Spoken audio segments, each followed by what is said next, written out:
वाहिगुरु जी का खालसा वाहिगुरु जी की फतेह। महला दूजा। हौ मैं एहा जात है, हौ मैं कर्म कमाहे, हौ मैं एई बंधना फिर जोनी पाही। गुरु अंगद साहब सच्चे पातशाह जी का ये पावन सलोक है ते इसे ही पौड़ी दे नाल जिहड़ा पिछला सलोक है वो गुरु नानक साहब महाराज जी का है।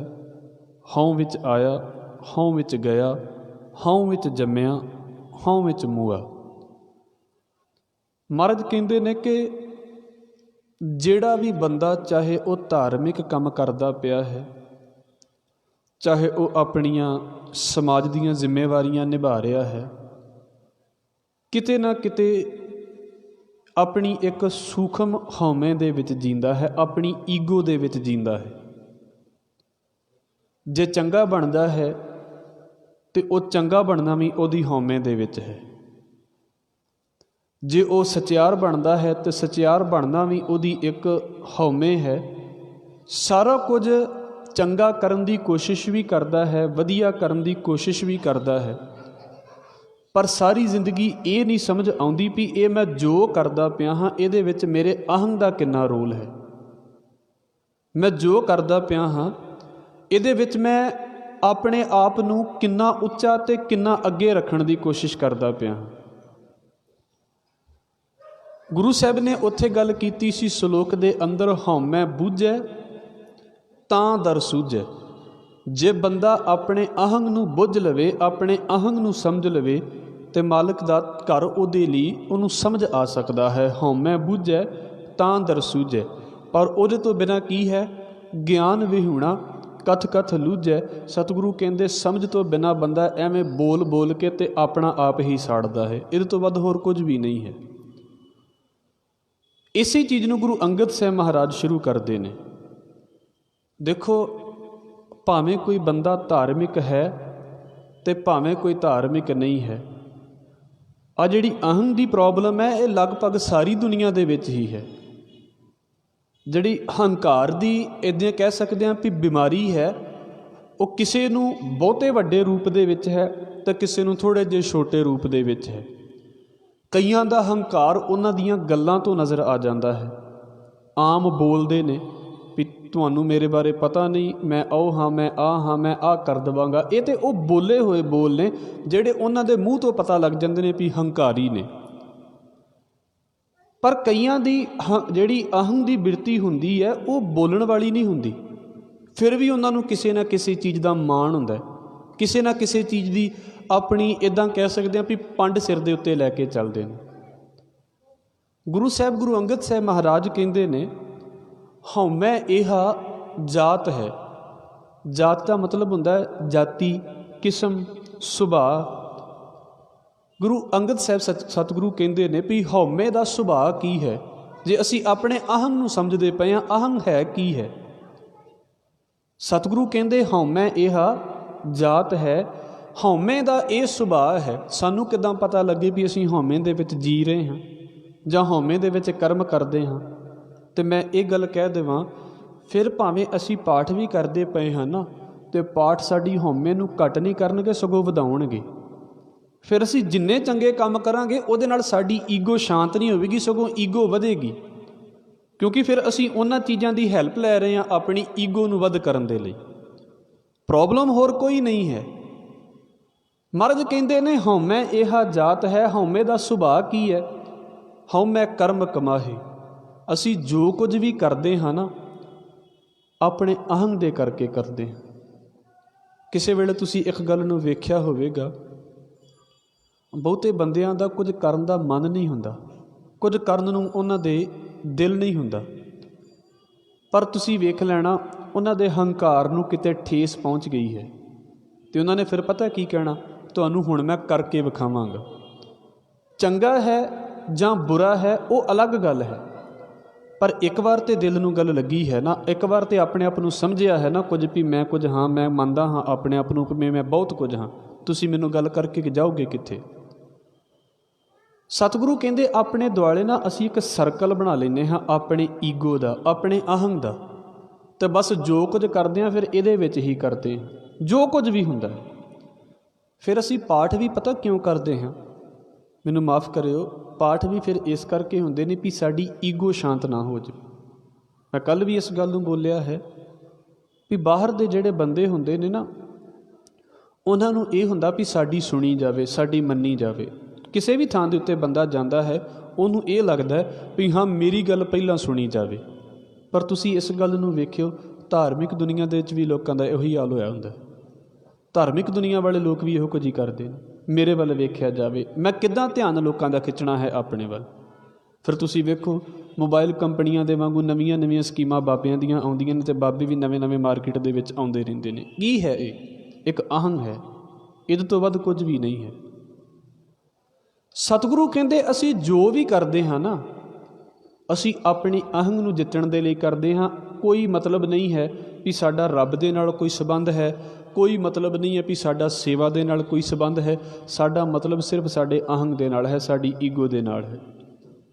ਜਿਹੜੀ ਚੀਜ਼ ਦੇ ਨਾਲ ਈਗੋ ਜਲਦੀ ਸ਼ਾਂਤ ਹੁੰਦੀ ਹੈ, ਅਸੀਂ ਉਹ ਕੰਮ ਕਰਨ ਨੂੰ ਤਿਆਰ ਹੋ ਜਾਂਦੇ ਹਾਂ। ਬਸ ਜੇ ਸਾਨੂੰ ਲੱਗਦਾ ਹੈ ਵੀ ਪਾਠ ਕਰਕੇ ਈਗੋ ਸ਼ਾਂਤ ਹੋ ਜਾਂਦੀ ਹੈ, ਅਤੇ ਫਿਰ ਅਸੀਂ ਪਾਠ ਕਰ ਲੈਂਦੇ ਹਾਂ। ਜੇ ਸਾਨੂੰ ਲੱਗਦਾ ਹੈ ਵੀ ਪਾਠ ਕਰਕੇ ਈਗੋ ਨਹੀਂ ਸ਼ਾਂਤ ਹੁੰਦੀ, ਫਿਰ ਅਸੀਂ ਉਹ ਕੰਮ ਕਰਦੇ ਹਾਂ ਜਿਨ੍ਹਾਂ ਕੰਮਾਂ ਦੇ ਨਾਲ ਸਾਡੀ ਈਗੋ ਜਿਹੜੀ ਹੈ ਉਹ ਮੰਨਦੀ ਹੋਵੇ। ਆਪਣੀ ਹਉਮੈ ਨੂੰ ਪੱਠੇ ਪਾਉਣ ਵਾਲੀ ਗੱਲ ਹੈ।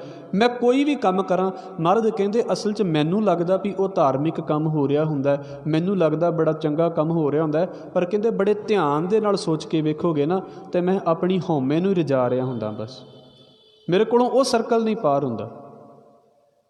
ਹੁਣ ਹੈਰਾਨੀ ਦੀ ਗੱਲ, ਗੁਰੂ ਸਾਹਿਬ ਕਹਿੰਦੇ ਨੇ ਵੀ ਜਿਹੜੇ ਬੰਦੇ ਦੇ ਕੋਲੋਂ ਸਰਕਲ ਹੀ ਨਹੀਂ ਪਾਰ ਹੁੰਦਾ, ਸੁਭਾਵਿਕ ਜੀ ਗੱਲ ਹੈ ਵੀ ਮੈਂ ਆਪਣੇ ਦਿਵਾਲੇ ਆਪਣੀ ਦੁਨੀਆ ਨੂੰ ਹੋਰ ਤੰਗ ਕਰੀ ਜਾ ਰਿਹਾ, ਆਪਣਾ ਦਾਇਰਾ ਹੋਰ ਤੰਗ ਕਰੀ ਜਾ ਰਿਹਾ। ਇਹ ਵੇਖੋ, ਇਹ ਗੱਲਾਂ ਨਾ ਸੁਣਨ ਦੇ ਵਿੱਚ ਬੜੀਆਂ ਵੱਖਰੀਆਂ ਜਿਹੀਆਂ ਲੱਗਦੀਆਂ ਨੇ, ਪਰ ਬੇਸਿਕ ਹੈ ਇਹਨਾਂ ਗੱਲਾਂ ਦੇ ਵਿੱਚ। ਜਿਹੜਾ ਬੰਦਾ, ਅਸੀਂ ਸ਼ਾਇਦ ਕੱਲ੍ਹ ਇਸ ਗੱਲ ਨੂੰ ਵਿਚਾਰਿਆ ਸੀ, ਵੇਖੋ ਬਾਹਰ ਵੀ ਹੰਕਾਰੀ ਸੀ, ਅਤੇ ਬਾਅਦ ਦੇ ਵਿੱਚ ਉਹਨੇ ਕੀ ਕੀਤਾ, ਉਹ ਧਾਰਮਿਕ ਦੁਨੀਆ ਦੇ ਵਿੱਚ ਆ ਗਿਆ। ਪਹਿਲਾਂ ਉਹਨੂੰ ਕਿਸੇ ਹੋਰ ਚੀਜ਼ ਦਾ ਹੰਕਾਰ ਸੀ, ਬਾਅਦ 'ਚ ਉਹਨੂੰ ਪਾਠਾਂ ਦਾ ਹੰਕਾਰ ਹੋ ਗਿਆ। ਬਿਮਾਰੀ ਤਾਂ ਉਹੀ ਰਹੀ ਹੈ, ਕੀ ਫਰਕ ਪੈ ਗਿਆ ਹੈ? ਪ੍ਰੋਬਲਮ ਤਾਂ ਉਹੀ ਚੱਲਦੀ ਪਈ ਹੈ ਸਾਰਿਆਂ ਦੇ ਵਿੱਚ। ਬੰਦੇ ਧਾਰਮਿਕ ਦੁਨੀਆ ਤੋਂ ਬਾਅਦ ਵੀ ਬਾਹਰ ਵੀ ਓਨੇ ਹੀ ਹੰਕਾਰੀ ਨੇ, ਧਾਰਮਿਕ ਦੁਨੀਆ ਦੇ ਵਿੱਚ ਆ ਕੇ ਵੀ ਓਨੇ ਹੀ ਹੰਕਾਰੀ ਬਣੇ ਫਿਰਦੇ ਨੇ। ਕੀ ਫਰਕ ਹੈ ਦੋਵਾਂ ਦੇ ਵਿੱਚ? ਸਿਰਫ ਕੰਮ ਦਾ ਫਰਕ ਹੈ। ਹੰਕਾਰ ਤੇ ਉੱਥੇ ਕਿ ਜੀ ਖੜਿਆ ਹੋਇਆ ਹੈ। ਹਉਮੈ ਇਹਾ ਜਾਤ ਹੈ, ਹਉਮੈ ਕਰਮ ਕਮਾਹੇ। ਜੋ ਵੀ ਅਸੀਂ ਕਰਦੇ ਹਾਂ ਨਾ, ਆਪਣੇ ਅਹੰਗ ਲਈ ਕਰਦੇ ਹਾਂ, ਬਸ ਆਪਣੀ ਈਗੋ ਲਈ ਕਰਦੇ ਹਾਂ। ਇਹਨੂੰ ਆਪਣੀ ਜ਼ਿੰਦਗੀ ਦੇ ਵਿੱਚ ਸੋਚ ਕੇ ਵੇਖ ਲੈਣਾ। ਬਸ ਜਿਨ੍ਹਾਂ ਬੰਦਿਆਂ ਨੂੰ ਕੁਝ ਨਹੀਂ ਨਾ, ਬਹੁਤਾ ਫਰਕ ਨਹੀਂ ਪੈਂਦਾ ਜ਼ਿੰਦਗੀ ਦੇ ਵਿੱਚ, ਵੇਖੋ ਸੁੱਤੇ ਹੀ ਜ਼ਿੰਦਗੀ ਜੀ ਕੇ ਚੱਲ ਜਾਂਦੇ, ਕੋਈ ਫਰਕ ਨਹੀਂ ਪੈਂਦਾ। ਨਾ ਉਹਨਾਂ ਨੂੰ ਕਿਸੇ ਨੇ ਗੱਲ ਕਹਿਣੀ ਹੈ, ਨਾ ਉਹਨਾਂ ਨੇ ਕਿਸੇ ਦੀ ਗੱਲ ਸੁਣਨੀ ਹੈ। ਸੁਸਤ ਹੋ ਕੇ ਅਤੇ ਨਾ ਆਰਾਮ ਦੇ ਨਾਲ ਨਿਕਲ ਗਏ। ਜ਼ਿੰਦਗੀ ਦੇ ਵਿੱਚ ਜਿੰਨਿਆਂ ਵੀ ਬੰਦਿਆਂ ਨੇ ਕੁਝ ਕੀਤਾ ਹੋਵੇਗਾ ਨਾ, ਚੰਗੀ ਹੈ ਕਿ ਬੁਰੀ ਹੈ, ਇੱਥੇ ਉਹ ਗੱਲ ਨਹੀਂ ਹੈ। ਉਹਨਾਂ ਨੂੰ ਕਿਸੇ ਨਾ ਕਿਸੇ ਮੋੜ ਦੇ ਉੱਤੇ ਕਿਸੇ ਦੀ ਕਈ ਗੱਲ ਰੜਕੀ ਜ਼ਿੰਦਗੀ ਦੇ ਵਿੱਚ। ਕਿਸੇ ਮੋੜ ਦੇ ਉੱਤੇ ਕਿਸੇ ਨੇ ਇਹੋ ਜਿਹੀ ਗੱਲ ਬੋਲ ਦਿੱਤੀ ਹੈ ਵੀ ਹੁਣ ਮੈਂ ਤੈਨੂੰ ਇਸ ਗੱਲ ਦਾ ਜਵਾਬ ਦੇਵਾਂਗਾ। ਕਈਆਂ ਨੂੰ ਜਵਾਬ ਦਿੰਦਿਆਂ 10 ਸਾਲ ਲੱਗ ਗਏ, 5 ਸਾਲ ਲੱਗ ਗਏ, 15 ਸਾਲ ਲੱਗ ਗਏ, ਪਰ ਗੱਲ ਕਾਹਦੀ ਚੱਲਦੀ ਪਈ ਹੈ? ਤੂੰ ਮੈਨੂੰ ਗੱਲ ਕਹੀ ਹੈ ਨਾ, ਤੈਨੂੰ ਮੈਂ ਦੱਸਾਂਗਾ ਵੀ ਇਹਦਾ ਜਵਾਬ ਕਿੱਦਾਂ ਦਿੱਤਾ ਜਾਂਦਾ ਹੈ। ਮੁੱਕਦੀ ਗੱਲ ਫਿਰ ਉੱਥੇ ਉੱਤੇ ਆਪਣੇ ਅਹੰਗ ਦੇ ਉੱਤੇ ਹੈ, ਮੁੱਕਦੀ ਗੱਲ ਈਗੋ ਦੇ ਉੱਤੇ ਹੈ। ਨੀਵਾਂ ਕੌਣ ਹੋਣਾ ਚਾਹੁੰਦਾ ਹੈ? ਮੈਂ ਤਾਂ ਰੱਬ ਦਾ ਵੀ ਇਸ ਕਰਕੇ ਆਸਰਾ ਲੈਂਦਾ ਹਾਂ ਵੀ ਰੱਬ ਉਹਨੇ ਮੇਰੇ ਨਾਲ ਇੱਦਾਂ ਕੀਤਾ ਹੀ, ਹੁਣ ਮੈਂ ਤੇਰਾ ਪਾਠ ਕਰਦਾ ਪਿਆ ਹਾਂ ਅਤੇ ਤੂੰ ਉਹਦੇ ਨਾਲ ਇੱਦਾਂ ਕਰ। ਮੈਂ ਕੀ ਸਮਝਿਆ ਹੈ? ਮੈਂ ਰੱਬ ਨੂੰ ਨਾ ਬੰਦੂਕ ਸਮਝਾਇਆ ਵੀ ਹੁਣ ਤੂੰ ਮੇਰੇ ਹੱਥ ਦੇ ਵਿੱਚ ਆ ਗਿਆ ਤਾਂ ਹੁਣ ਮੈਂ ਤੈਨੂੰ ਆਪਣੀ ਮਰਜ਼ੀ ਦੇ ਨਾਲ ਚਲਾਵਾਂਗਾ। ਉਹ ਕੀ ਹੈ? ਫਿਰ ਰੱਬ ਨੂੰ ਵੀ ਮੈਂ ਆਪਣੇ ਅਹੰਗ ਦੇ ਵਿੱਚ ਵਰਤਦਾ ਹਾਂ, ਪਾਠਾਂ ਨੂੰ ਵੀ ਆਪਣੇ ਅਹੰਗ ਦੇ ਵਿੱਚ ਵਰਤਦਾ ਹਾਂ। ਇਹ ਗੱਲ ਵਾਰ-ਵਾਰ ਹੋ ਰਹੀ ਹੈ। ਸਤਿਗੁਰੂ ਕਹਿੰਦੇ ਹਉਮੈ ਇਹਾ ਜਾਤ ਹੈ। ਹਉਮੈ ਦਾ ਸੁਭਾਅ ਕੀ ਹੈ? ਕਿੱਦਾਂ ਪਤਾ ਲੱਗੇ ਵੀ ਅਸੀਂ ਹਉਮੈ ਦੇ ਵਿੱਚ ਜੀਂਦੇ ਹਾਂ? ਅਤੇ ਗੁਰੂ ਸਾਹਿਬ ਕਹਿੰਦੇ ਹਉਮੈ ਕਰਮ ਕਮਾਹੇ। ਜਿੰਨੇ ਵੀ ਜੀਵ ਨੇ ਉਹ ਆਪਣੇ ਆਪਣੇ ਅਹੰਗ ਦੇ ਵਿੱਚ ਹੀ ਕਰਮ ਕਰੀ ਜਾਂਦੇ ਨੇ। ਹੋਰ ਗੱਲ, ਬਾਬਾ ਕਬੀਰ ਸਾਹਿਬ ਜੀ ਦਾ ਇੱਕ ਸ਼ਬਦ ਹੈ ਇਸ ਪਾਸੇ ਦਾ, ਜਿੱਦਾਂ ਧਾਰਮਿਕ ਦੁਨੀਆ ਦੇ ਵਿੱਚ ਤਾਂ ਕਿਉਂਕਿ ਮੇਰਾ ਤਾਂ ਵਾਹ ਪੈ ਜਾਂਦਾ ਹੈ, ਇਸ ਕਰਕੇ ਆਪਾਂ ਜਾਣਦੇ ਹਾਂ। ਅਤੇ ਮੈਂ ਇਹ ਉਦਾਹਰਣ ਬਹੁਤ ਵਾਰ ਦਿੰਦਾ ਹੁੰਦਾ ਕਿ ਵੇਖੋ, ਜਿਹੜੇ ਬੰਦੇ ਨੂੰ ਜਪਜੀ ਸਾਹਿਬ ਯਾਦ ਹੀ ਨਹੀਂ ਆ, ਉਹਨੂੰ ਹੰਕਾਰ ਕੀ ਹੋਵੇਗਾ ਜਪਜੀ ਸਾਹਿਬ ਯਾਦ ਕਰਨ ਦਾ? ਉਹ ਵਿਚਾਰਾ ਕਿਸੇ ਨੂੰ ਕੀ ਕਹਿ ਦੇਵੇਗਾ ਵੀ ਮੈਨੂੰ ਜਪਜੀ ਸਾਹਿਬ ਯਾਦ ਹੈ। ਉਹ ਤਾਂ ਜਦੋਂ ਕਿਤੇ ਅਸੀਂ ਕਿਤੇ ਮੰਨ ਲਓ ਵੀ ਇੱਦਾਂ ਬੋਲਦਿਆਂ ਵੀ ਕਹਿ ਦਈਏ ਨਾ ਵੀ ਤੁਹਾਨੂੰ ਜਪਜੀ ਸਾਹਿਬ ਯਾਦ ਹੋਣਾ ਚਾਹੀਦਾ, ਤਾਂ ਉਹ ਸਿਰ ਥੱਲੇ ਕਰ ਲੈਂਦਾ ਵੀ ਨਹੀਂ ਅਜੇ ਮੈਨੂੰ ਯਾਦ ਨਹੀਂ ਹੈਗਾ। ਅਤੇ ਜਦੋਂ ਇਹੋ ਜਿਹੀ ਗੱਲ ਕੀਤੀ ਜਾਂਦੀ ਹੈ ਤਾਂ ਜਿਹਨੂੰ ਯਾਦ ਹੁੰਦਾ, ਤੁਸੀਂ ਵੇਖਿਓ ਉਹਨਾਂ ਦੇ ਵਿੱਚੋਂ ਕਿੰਨਿਆਂ ਦੀ ਹਉਮੈ ਉੱਤੇ ਹੋ ਜਾਂਦੀ ਵੀ ਹਾਂ ਮੈਨੂੰ ਯਾਦ ਹੈ, ਮੈਨੂੰ ਯਾਦ ਹੈ। ਕੋਈ ਫਰਕ ਨਹੀਂ ਪੈਂਦਾ ਇਹਨਾਂ ਗੱਲਾਂ ਦੇ ਨਾਲ, ਕੀ ਯਾਦ ਹੈ ਅਤੇ ਕੀ ਨਹੀਂ ਯਾਦ, ਕੋਈ ਫਰਕ ਨਹੀਂ ਪੈਂਦਾ। ਅਸਲ ਦੇ ਵਿੱਚ ਗੱਲ ਫਿਰ ਉੱਥੇ ਹੀ ਹੈ ਵੀ ਆਪਣੇ ਅਹੰਗ ਨੂੰ ਰਜਾ ਰਿਹਾ ਹੈ ਬੰਦਾ, ਇਹਦੇ ਤੋਂ ਵੱਧ ਕੁਝ ਨਹੀਂ ਕਰਦਾ ਪਿਆ। ਬਾਹਰ ਦੀ ਦੁਨੀਆ ਦੇ ਵਿੱਚ ਅਸੀਂ ਜਦੋਂ ਵੇਖਦੇ ਹਾਂ ਨਾ, ਕਿਸੇ ਨੂੰ 2-4 ਗੱਲਾਂ ਕਰ ਲਓ, ਸਾਡਿਆਂ ਘਰਾਂ ਦੇ ਵਿੱਚ ਕਿਤੇ ਝਗੜਾ ਹੋ ਜਾਂਦਾ ਨਾ, ਅਤੇ ਘਰ ਦੇ ਵਿੱਚ ਹੀ ਇੱਕ ਦੂਸਰੇ ਨੂੰ ਤੁਸੀਂ ਪਤਾ ਕੀ ਮਿਹਣੇ ਮਾਰਨ ਲੱਗ ਪੈਂਦੇ ਹਾਂ, ਮੈਂ ਨਾ ਹੁੰਦਾ ਤਾਂ ਤੁਹਾਡਾ ਕੁਝ ਬਣਨਾ ਹੀ ਨਹੀਂ ਸੀ। ਕਿੱਡਾ ਵੱਡਾ ਵਹਿਮ ਹੈ ਨਾ ਸਾਰਿਆਂ ਨੂੰ। ਜੇ ਤੁਸੀਂ ਸਾਡੇ ਕੋਲ ਨਾ ਆਉਂਦੇ ਅਤੇ ਪਤਾ ਨਹੀਂ ਕੀ ਤੁਹਾਡੀ ਜ਼ਿੰਦਗੀ 'ਚ ਕੀ ਬਣ ਜਾਂਦਾ। ਜੇ ਸਾਡਾ ਤੁਹਾਡੇ ਨਾਲ ਰਿਸ਼ਤਾ ਨਾ ਜੁੜਦਾ, ਤੁਸੀਂ ਰਿਸ਼ਤਿਆਂ ਦੇ ਵਿੱਚ ਇਹੋ ਜਿਹੀਆਂ ਗੱਲਾਂ ਅਕਸਰ ਸੁਣੋਗੇ, ਤੁਹਾਡਾ ਸਾਡੇ ਨਾਲ ਰਿਸ਼ਤਾ ਨਾ ਜੁੜਦਾ, ਤੁਹਾਨੂੰ ਪੁੱਛਣਾ ਨਹੀਂ ਸੀ ਕਿਸੇ ਨੇ। ਕੋਈ ਫਰਕ ਨਹੀਂ ਪੈਂਦਾ ਇਹਨਾਂ ਗੱਲਾਂ ਦੇ ਨਾਲ। ਆਪਣੇ ਅਹੰਗ ਨੂੰ ਜਿੰਨਾ ਮਰਜ਼ੀ ਰਜਾਈ ਜਾਈਏ, ਕੀ ਹੈ ਇਹਨਾਂ ਗੱਲਾਂ ਦੇ ਵਿੱਚ ਰੱਖਿਆ ਹੋਇਆ। ਬਾਬਾ ਕਬੀਰ ਕਹਿੰਦੇ ਨੇ, ਜੋਗੀ ਗ੍ਰਹੀ ਪੰਡਿਤ ਭੇਖ ਧਾਰੀ, ਇਹ ਸੂਤੇ ਆਪਣੇ ਅਹੰਕਾਰੀ। ਹਰ ਕੋਈ ਨਾ ਆਪਣੇ ਅਹੰਗ ਦੇ ਵਿੱਚ ਸੁੱਤਾ ਹੋਇਆ ਹੈ। ਜਿੱਦਾਂ ਮੈਂ ਰਾਤ ਵੀ ਗੱਲ ਕੀਤੀ ਸੀ, ਇੱਥੇ ਵੀ ਅੱਗੇ ਗੱਲ ਆਵੇਗੀ। ਕੁਝ ਨਾ ਬਿਮਾਰੀਆਂ ਇੱਦਾਂ ਦੀਆਂ ਹੁੰਦੀਆਂ ਨੇ, ਜਿੱਦਾਂ ਸਾਨੂੰ ਬੁਖਾਰ ਹੋ ਗਿਆ, ਅਤੇ ਫਿਰ ਕੀ ਹੋ ਗਿਆ, ਬੁਖਾਰ ਹੋਏ ਨੂੰ ਸਾਨੂੰ ਹੋ ਗਏ ਨੇ 3-4 ਘੰਟੇ 5 ਘੰਟੇ ਹੋ ਗਏ ਨੇ। ਹੁਣ ਸੁਭਾਵਿਕ ਜਿਹੀ ਗੱਲ ਹੈ ਵੀ ਨੀਂਦ ਵੀ ਤਾਂ ਆਵੇਗੀ ਸਾਨੂੰ, ਕਿਉਂਕਿ ਸਰੀਰ ਰੋਗੀ ਹੋ ਗਿਆ ਹੈ। ਫਿਰ ਜਦੋਂ ਅਸੀਂ ਸੁੱਤੇ ਹਾਂ, ਸਾਨੂੰ ਸੁੱਤਿਆਂ ਨੂੰ ਵੀ ਬੁਖਾਰ ਹੀ ਹੈ। ਇਹ ਨਹੀਂ ਵੀ ਅਸੀਂ ਸੌਂ ਗਏ ਤਾਂ ਸਾਨੂੰ ਬੁਖਾਰ ਨਹੀਂ ਹੈ, ਸੁੱਤਿਆਂ ਨੂੰ ਵੀ ਬੁਖਾਰ ਹੈ। ਫਿਰ ਕੀ ਹੋਇਆ, ਚਲੋ ਸੌਂ ਕੇ ਅਗਲੇ ਦਿਨ ਉੱਠੇ, ਬੁਖਾਰ ਅਜੇ ਵੀ ਨਹੀਂ ਉਤਰਿਆ, ਅਤੇ ਸਾਨੂੰ ਇਸ ਗੱਲ ਦਾ ਵੀ ਡਰ ਆ ਵੀ ਆਫਿਸ ਵੀ ਜਾਣਾ ਹੈ, ਵੀ ਉੱਥੇ ਉਹਨਾਂ ਛੁੱਟੀ ਨਹੀਂ ਦੇਣੀ। ਹੁਣ ਅਸੀਂ ਉਸੇ ਬੁਖਾਰ ਦੇ ਵਿੱਚ ਆਫਿਸ ਚਲੇ ਗਏ, ਸਾਰਾ ਦਿਨ ਬੁਖਾਰ 'ਚ ਕੰਮ ਕੀਤਾ, ਘਰ ਆ ਕੇ ਫਿਰ ਆ ਗਏ, ਫਿਰ ਬੁਖਾਰ ਹੈ, ਫਿਰ ਲੇਟ ਗਏ। ਇੱਦਾਂ ਕੀ ਹੁੰਦਾ, 2-4 ਦਿਨ ਅਸੀਂ ਬੁਖਾਰ ਦੇ ਵਿੱਚ ਹੀ ਕੱਢੇ। ਕਈਆਂ ਦੇ ਨਾਲ ਹੋ ਰਿਹਾ ਹੋਵੇਗਾ, 2-4 ਦਿਨ ਬੁਖਾਰ 'ਚ ਹੀ ਕੱਢੇ। ਹੁਣ ਮੈਂ ਕਿੰਨਾ ਕੁਝ ਕੀਤਾ, ਰੋਟੀ ਪਾਣੀ ਵੀ ਖਾਧਾ, ਸੁੱਤਾ ਵੀ ਹਾਂ, ਕੰਮ ਵੀ ਕੀਤਾ, ਜੋ ਮੇਰੀ ਨੋਰਮਲ ਰੂਟੀਨ ਸੀ ਮੈਂ ਸਾਰਾ ਕੁਝ ਕੀਤਾ, ਪਰ ਹੋਇਆ ਕੀ, ਸਾਰਾ ਕੁਝ ਬੁਖਾਰ ਦੇ ਵਿੱਚ ਕੀਤਾ। ਇੱਦਾਂ ਨਾ ਮੈਂ ਜੋ ਵੀ ਕੰਮ ਕਰਦਾ ਹਾਂ, ਭਾਵੇਂ ਧਾਰਮਿਕ ਹੋਣ ਅਤੇ ਭਾਵੇਂ ਸਮਾਜਿਕ ਹੋਣ, ਬਾਬਾ ਕਬੀਰ ਕਹਿੰਦੇ ਕਰਦਾ ਮੈਂ ਆਪਣੇ ਹੰਕਾਰ ਦੇ ਵਿੱਚ ਹੀ ਹਾਂ। ਮੈਨੂੰ ਕੋਈ ਇਹ ਕਹਿ ਦੇਵੇ ਨਾ ਵੀ ਆਹ ਸੇਵਾ ਛੱਡ ਕੇ ਦੂਜੀ ਸੇਵਾ ਕਰ ਲਓ, ਕਹਿੰਦਾ ਮੈਂ ਕਿਉਂ ਕਰਾਂ, ਮੈਂ ਤਾਂ ਇਹੀ ਕਰਨੀ ਹੈ।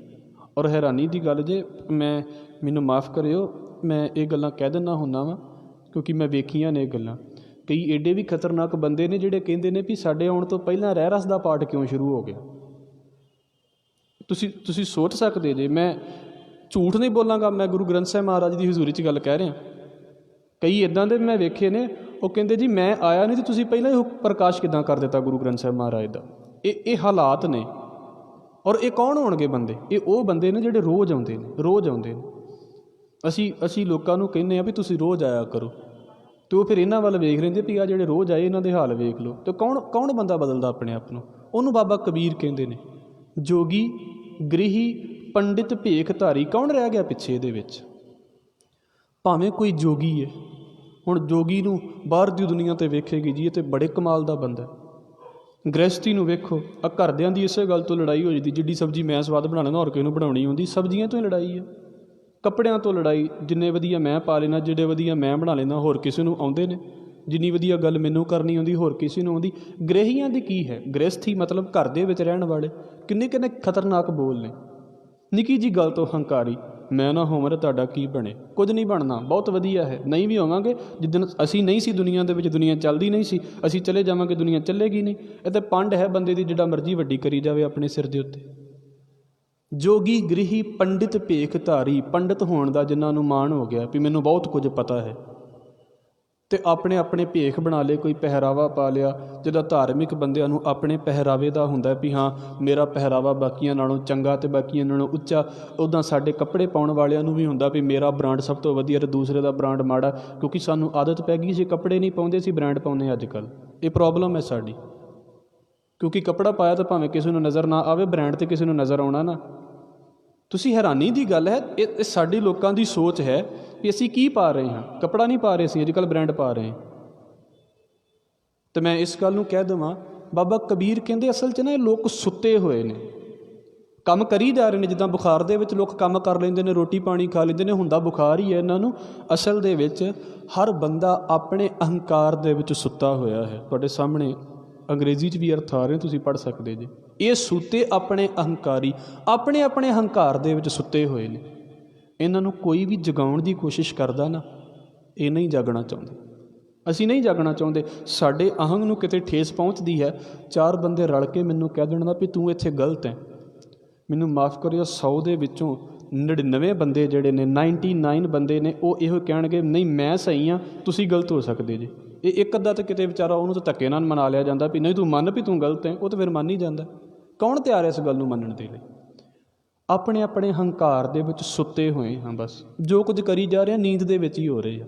ਬਾਬਾ ਸਤਿਗੁਰੂ ਗੁਰੂ ਅੰਗਦ ਸਾਹਿਬ ਮਹਾਰਾਜ ਕਹਿੰਦੇ ਹਉਮੈ ਇਹਾ ਜਾਤ ਹੈ, ਹਉਮੈ ਕਰਮ ਕਮਾਹੇ। ਅਸੀਂ ਜੋ ਕੁਝ ਕਰਦੇ ਹਾਂ ਬਸ ਆਪਣੀ ਈਗੋ 'ਚ ਹੀ ਕਰੀ ਜਾ ਰਹੇ ਹਾਂ, ਈਗੋ 'ਚ। ਮੈਂ ਵੇਖਦਾ ਹੁੰਦਾ ਨਾ, ਉਹ ਵੇਖੋ 40 ਦਿਨਾਂ ਬਦਲੇ ਰੱਬ ਖਰੀਦ ਲੈਣਾ ਕਿੱਡਾ ਸੌਖਾ ਕੰਮ ਹੈ। ਮੈਂ 40 ਦਿਨ ਆਵਾਂਗਾ, ਉਹਦੇ ਬਦਲੇ ਮੈਨੂੰ ਆਹ ਦੇ ਦੀ, ਕਿਆ ਕਮਾਲ ਦੀ ਗੱਲ ਹੈ। ਤੋ ਇਸ ਗੱਲ ਨੂੰ ਸ਼ਾਇਦ ਰਜਨੀਸ਼ ਨੇ ਬੋਲਿਆ ਹੈ, ਮੈਂ ਕਹਿ ਦੇਵਾਂ। ਉਹ ਕਹਿੰਦਾ ਹੁੰਦਾ ਵੀ ਇਹ ਤਾਂ ਬਹੁਤਾ ਹੀ ਸੌਖਾ ਕੰਮ ਹੈ। ਕਈ ਤਾਂ ਇੱਕ ਬੱਕਰਾ ਰੱਬ ਦੇ ਅੱਗੇ ਚੜ੍ਹਾ ਕੇ ਕਹਿ ਦਿੰਦੇ ਨੇ ਵੀ ਬੱਕਰੇ ਦੇ ਬਦਲੇ ਰੱਬ ਖਰੀਦ ਲਿਆ। ਉਹ ਕੁਰਬਾਨੀ ਦੇਤੀ ਨਾ ਕਿਸੇ ਜੀਵ ਦੀ। ਕਿੰਨੇ ਮੰਦਰਾਂ ਦੇ ਵਿੱਚ, ਕਿੰਨੇ ਧਾਰਮਿਕ ਸਥਾਨਾਂ 'ਤੇ ਇੱਦਾਂ ਹੁੰਦਾ ਵੀ ਉਹਨਾਂ ਨੇ ਬੱਕਰਾ ਚੜ੍ਹਾ ਦਿੱਤਾ ਅਤੇ ਹੁਣ ਰੱਬ ਸਾਡੀਆਂ ਮੰਗਾਂ ਮੰਨ ਲਵੇਗਾ, ਵੀ ਰੱਬ ਬੱਕਰੇ ਦਾ ਭੁੱਖਾ ਸੀ। ਆਪਣਾ ਅਹੰਕਾਰ ਅਤੇ ਆਪਣੀ ਈਗੋ ਸ਼ਾਂਤ ਕਰ ਲਈ ਹੈ। ਮੈਨੂੰ ਇਹਦੇ ਨਾਲ ਮਤਲਬ ਨਹੀਂ ਹੈ ਵੀ ਧਾਰਮਿਕ ਜ਼ਿੰਦਗੀ 'ਚ ਕੀ ਹੁੰਦਾ ਅਤੇ ਬਾਹਰ ਦੀ ਜ਼ਿੰਦਗੀ 'ਚ ਕੀ ਹੁੰਦਾ ਹੈ। ਮੈਨੂੰ ਕੀ ਲੱਗੇ ਕਿਸੇ ਦੇ ਨਾਲ, ਮੇਰੀ ਈਗੋ ਸ਼ਾਂਤ ਹੋਣੀ ਚਾਹੀਦੀ ਹੈ। ਮੇਰਾ ਕੰਮ ਠੀਕ ਹੈ, ਬਾਕੀਆਂ ਦੇ ਜਿੱਥੇ ਜੋ ਮਰਜ਼ੀ ਜਾਣ। ਹਜ਼ੂਰ ਕਹਿੰਦੇ ਹਉਮੈ ਕਰਮ ਕਮਾਹੇ, ਜੋ ਕਰਮ ਕਰਦੇ ਹਾਂ ਸਾਰਾ ਕੁਝ ਹੀ ਆਪਣਾ ਅਹੰਗ ਦੇ ਵਿੱਚ ਕਰਦੇ ਹਾਂ। ਫਿਰ ਅਗਲੀ ਕੀ ਹੈ? ਹਉਮੈ ਏਈ ਬੰਧਨਾ ਫਿਰ ਜੋਨੀ ਪਾਹੇ। ਅਤੇ ਇਹਦੇ ਨਾਲ ਹੁੰਦਾ ਕੀ ਹੈ? ਸਤਿਗੁਰੂ ਕਹਿੰਦੇ ਜੋ ਕਰਦੇ ਹਨ ਬਸ ਸਮਝ ਲਓ ਵੀ ਹੋਰ ਬੰਧਨ ਸਾਡੇ ਵਧੀ ਜਾਂਦੇ ਨੇ। ਇੱਦਾਂ ਹੈ, ਤੁਸੀਂ ਸ਼ਾਇਦ ਇਸ ਨੂੰ ਪ੍ਰੈਕਟੀਕਲ ਕੀਤਾ ਹੋਵੇਗਾ ਕਿ ਨਹੀਂ। ਕੁਝ ਗੰਢਾਂ ਹੁੰਦੀਆਂ ਨੇ, ਗੰਢ ਸਮਝਦੇ ਜੇ, ਜਿਹੜੀ ਧਾਗੇ ਦੀ ਬੰਦ ਕੀਤੀ ਜਾਂਦੀ ਹੈ। ਕੁਝ ਗੰਢਾਂ ਇੱਦਾਂ ਦੀਆਂ ਹੁੰਦੀਆਂ ਨੇ, ਉਹਨਾਂ ਨੂੰ ਖਿੱਚੀਏ ਨਾ ਅਤੇ ਉਹ ਹੋਰ ਟਾਈਟ ਹੋ ਜਾਂਦੀਆਂ ਨੇ। ਸਾਡੇ ਨਾਲ ਕਿਤੇ ਹੋਵੇਗਾ, ਅਸੀਂ ਕਿਤੇ ਬੂਟ ਦਾ ਤਸਮਾ ਬੰਨ੍ਹਣ ਲੱਗੇ ਅਤੇ ਉਹ ਗੰਢ ਗਲਤ ਆ ਗਈ। ਉਹ ਫਿਰ ਕੀ ਹੁੰਦਾ ਵੀ ਅਸੀਂ ਉਹਨੂੰ ਜ਼ੋਰ ਦੀ ਖਿੱਚਣ ਦੀ ਕੋਸ਼ਿਸ਼ ਕੀਤੀ, ਖੁੱਲ੍ਹਣ ਦੀ ਬਜਾਏ ਉਹ ਹੋਰ ਟਾਈਟ ਹੋ ਗਈ ਹੈ।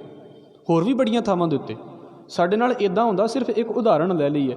ਇੱਦਾਂ ਅਸੀਂ ਜਿੰਨੇ ਵੀ ਧਾਰਮਿਕ ਕਰਮ ਕਰਦੇ ਹਾਂ, ਅਸਲ ਦੇ ਵਿੱਚ ਉਹ ਧਾਰਮਿਕ ਕਰਮ ਇਸ ਕਰਕੇ ਹੁੰਦੇ ਨੇ ਵੀ ਅਸੀਂ ਨਿਮਰ ਹੋ ਜਾਈਏ, ਅਸੀਂ ਨੀਵੇਂ ਹੋ ਜਾਈਏ, ਅਸੀਂ ਥੋੜ੍ਹਾ ਜਿਹਾ ਆਪਣੇ ਈਗੋ ਨੂੰ ਸ਼ਾਂਤ ਕਰ ਸਕੀਏ। ਪਰ ਉਹ ਕੀ ਹੁੰਦਾ, ਉਹ ਸਾਡੀ ਜਿਹੜੀ ਗੰਢ ਹੈ ਨਾ ਅਹੰਗ ਦੀ, ਉਹ ਹੋਰ ਟਾਈਟ ਹੋਈ ਜਾਂਦੀ ਹੈ, ਉਹ ਹੋਰ ਸਖਤ ਹੋਈ ਜਾਂਦੀ ਹੈ।